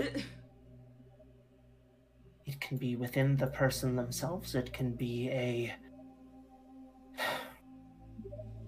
it can be from another source. But it is fueled by viritol. Constant, unending viritol. And the resonance that viritol gives off, it may be unintentional, it may be completely not directed at the individual afflicted, it can be very intentional. Think of it like a living curse. One that turns the body against itself and reduces it to nothing over time. An empty husk.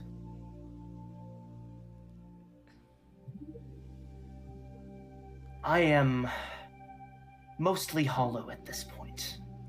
My lungs barely function adequately. I was not entirely blue in complexion before.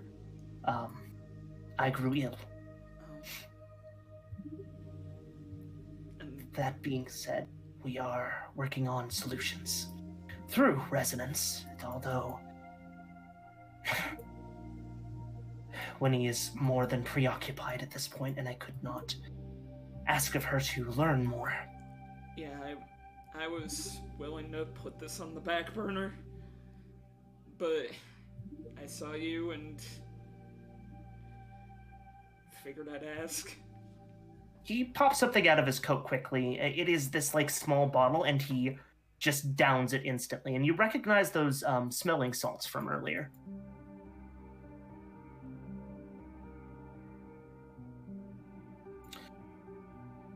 I keep these for more than one reason. These are useful at staving it off, and he hands you one. They are not perfect. It requires constant attention, but it eases the pain.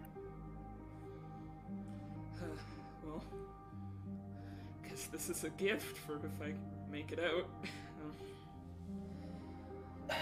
Hatred, huh? That's a heavy word. It's the heaviest one human beings know, and for a good reason. This is, I suppose, if I can wax poetically for but a moment, the reason why one should not take one's displeasure with others lightly, but that's neither here nor there.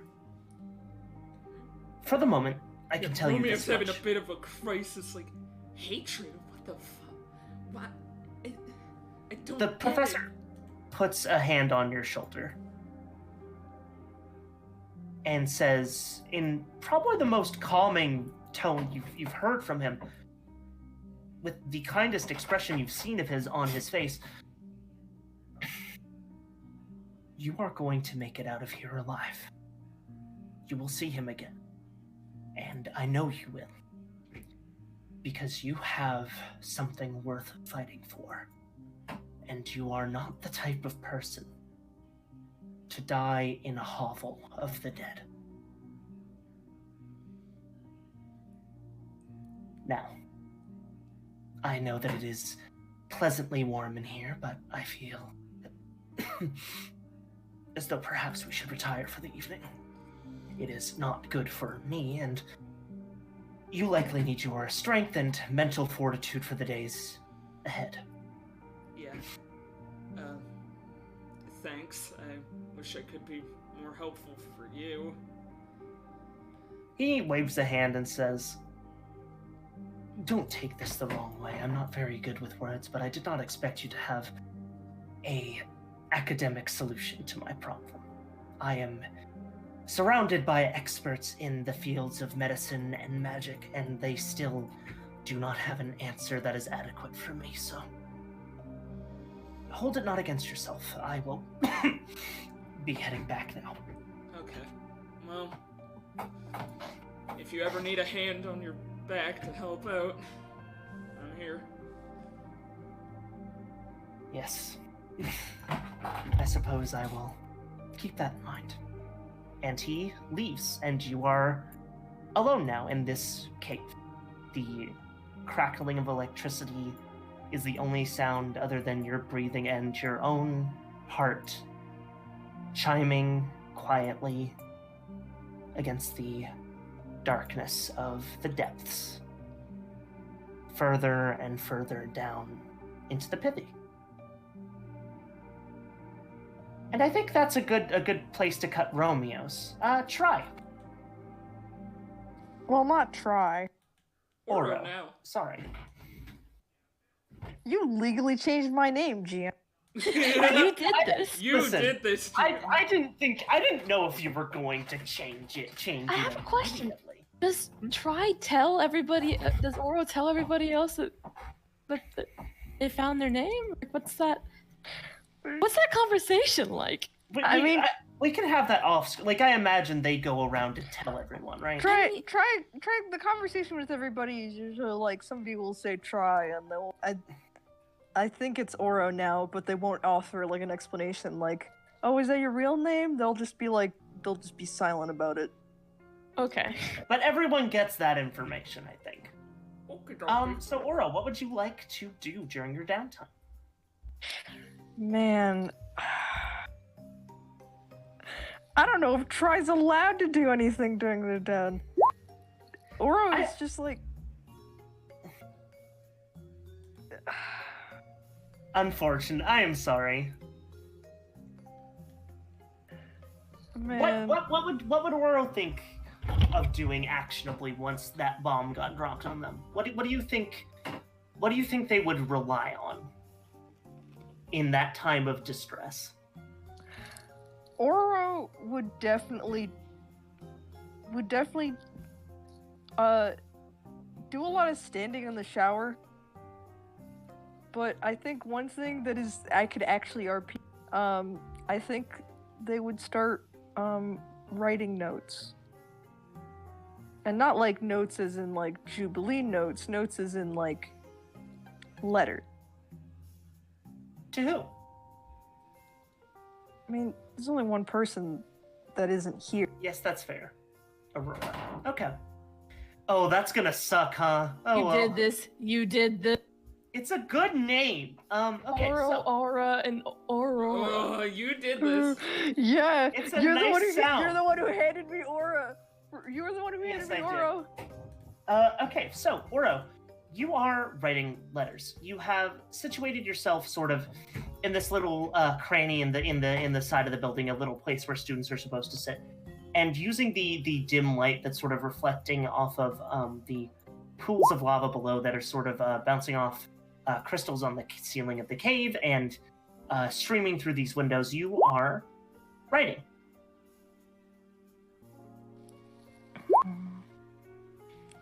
Try is like picking up a quill, but like noticeably has better time with it because of the crystals in their fingers, and they just go. What do you write? Oro probably starts with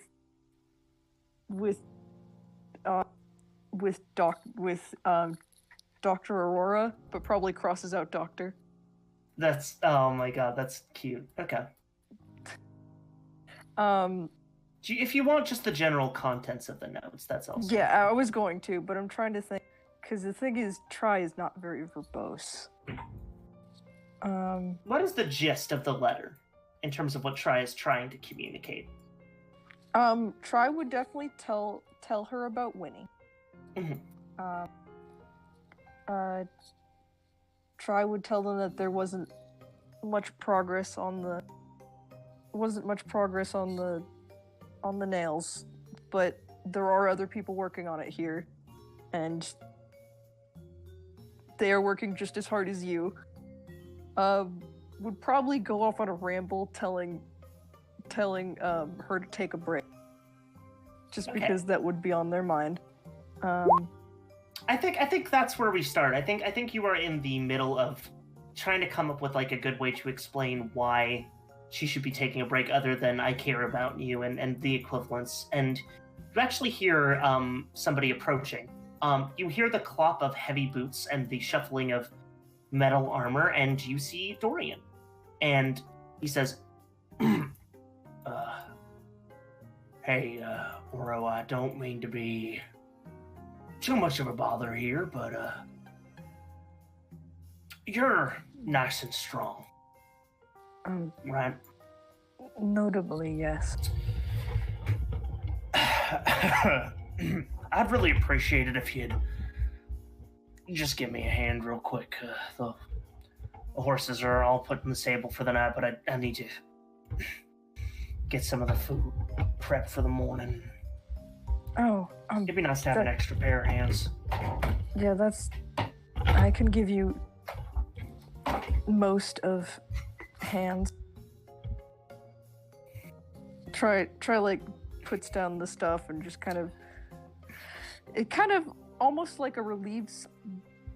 Try doesn't like to write, but feels like it's all they have right now. So it's fine. Isn't it? They are glad to be able to just do manual labor. Yeah. All right. Well then, I suppose we should get going. And he leads you out to the front of the academy, and he lets you pet the horses. Of course, so important. Of course.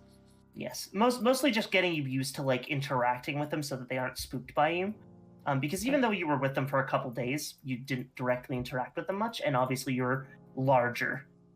Yeah, Oro is like gentle with the horses, but is like it feels like a kinship of we are both big. and is like able to like approach them and like they stick their hand out and they don't have to like look up. Yeah, I think that's fair. I think the horses acknowledge the other slightly taller horse with reverie.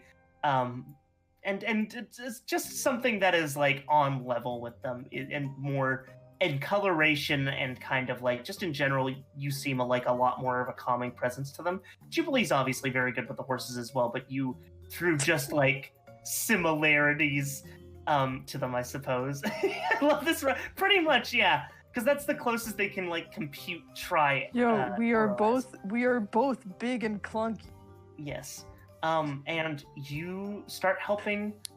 I'm sorry, I just find it really funny. Everybody's having like these character bonding moments. Dude, I'm bonding with horses. Bonding with horses. I'm bonding with 2 horses that are going to leave us. You and Dorian are lifting bales of hay. And sort of feed that you were like brought on the trip with you. At this point, his cart is empty now, which he seems very thankful for. So all of your storage equipment isn't like super duper cramped in there, and you're able to get it out with relative ease. Although there is a lot more in there than you originally remembered. And he says, "All right, I think if we just those last couple crates probably will be all we need." I gotta ask, Oro. It's been on my mind as of late. Yes?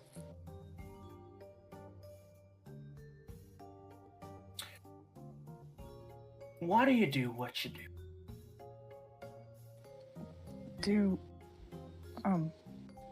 Do what? What? This is gonna sound a little strange, and maybe a little too,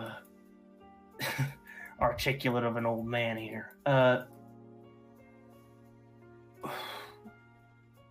Why do you protect people?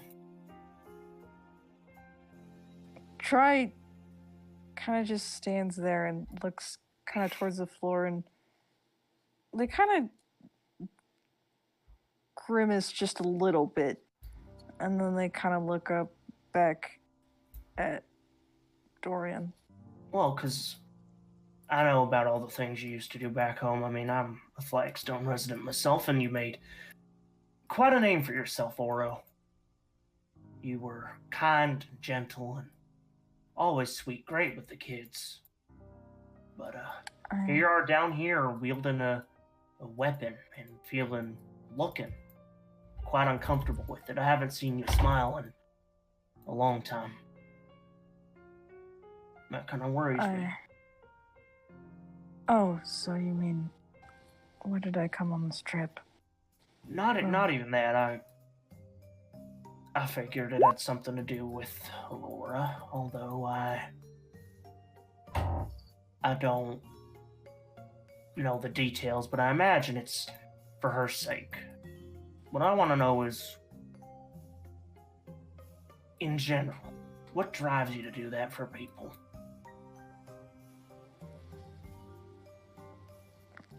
That's how you always been as long as I've known about you. I don't know. From what I remember from before Aurora started taking care of me, I was just nice to other people. you know, I remember playing around. I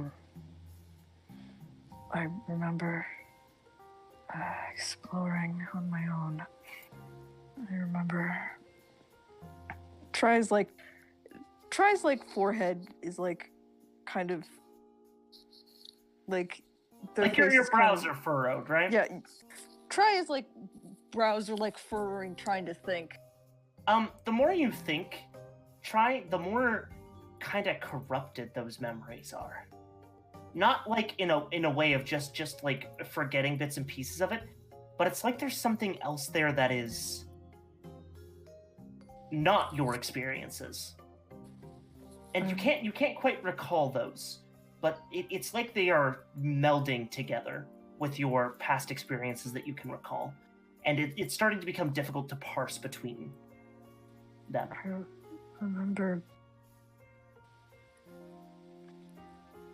I remember getting this Morning Star.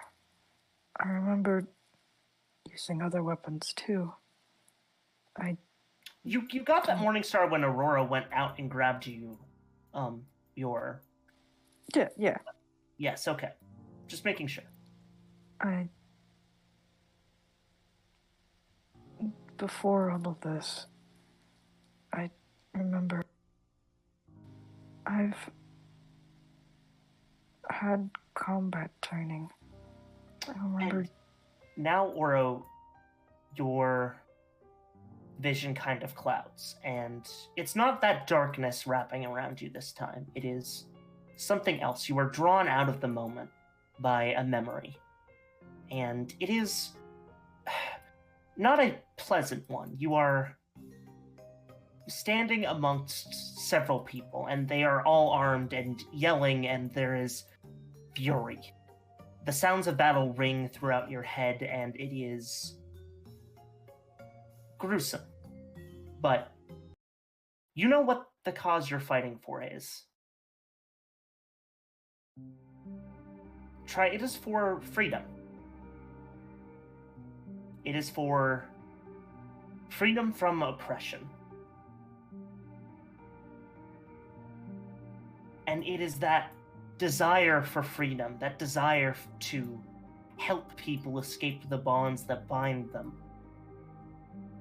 that is forcing you now to grip the broadsword in your hands. And you charge forward, and there's resistance, but it is short-lived. You are not among Goliaths right now, You are among the common people. Mostly humans, some elves, and you are blitzing through them. They fly around you, glancing off your armor like so many ineffective blows, and you continue to charge until you are face to face with a mountain of a soldier. And they take one look at you, and they swing their lance, and you swing your broadsword. And metal clashes, and you are brought back to the present. I want to save people. I want to bring them justice. Even if it is through small acts of kindness. Even if it is through just helping anybody at all. Dorian takes his hand and puts it on your shoulder and kind of pats it and grins at you in this very, mischievous old man grin and says, "Well, I suppose we're kindred spirits then. That's awful nice to hear, Oro. I'm glad you're in it for the right reasons." Oro kind of looks to the side. I guess so.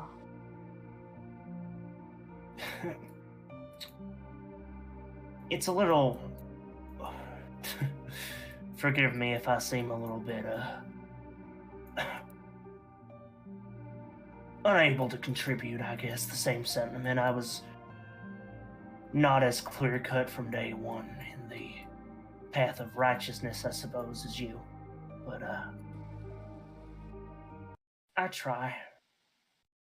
I think that's all anybody can ever ask. I guess nobody can really have everything cut perfect for them. You know what? There's a teaching from the church, and it's older than me, but that's not saying much considering, you're probably far beyond me in flat years, but there's a saying in the Church of Beelzebub, and it's ancient, and what it says is that regardless of one's walk of life, regardless of past, present, no matter what Lady Destiny has in store for you, you can change your future. So, whatever you're concerned with when it comes to the past that you can't quite parse, in my opinion, doesn't necessarily matter. Matters is you're here now, and, you're helping out me. It would have taken me all night otherwise, and you've made those horses mighty happy, so, good on you. Alright. Guess you're right. Now, if you could help me with these last couple crates, sorry we took a bit of a longer break than I No, wanted. it's fine. It's nice to sit down and think about things. Sometimes. I can share. Sometimes. And you both work, I think, in mostly silence for the rest of that night. Yeah. And I think before that happens, I think Oro goes back to writing that letter and kind of, rather than finishing that tangent, kind of draws a line in the paper and writes that I remembered a few things for Aurora.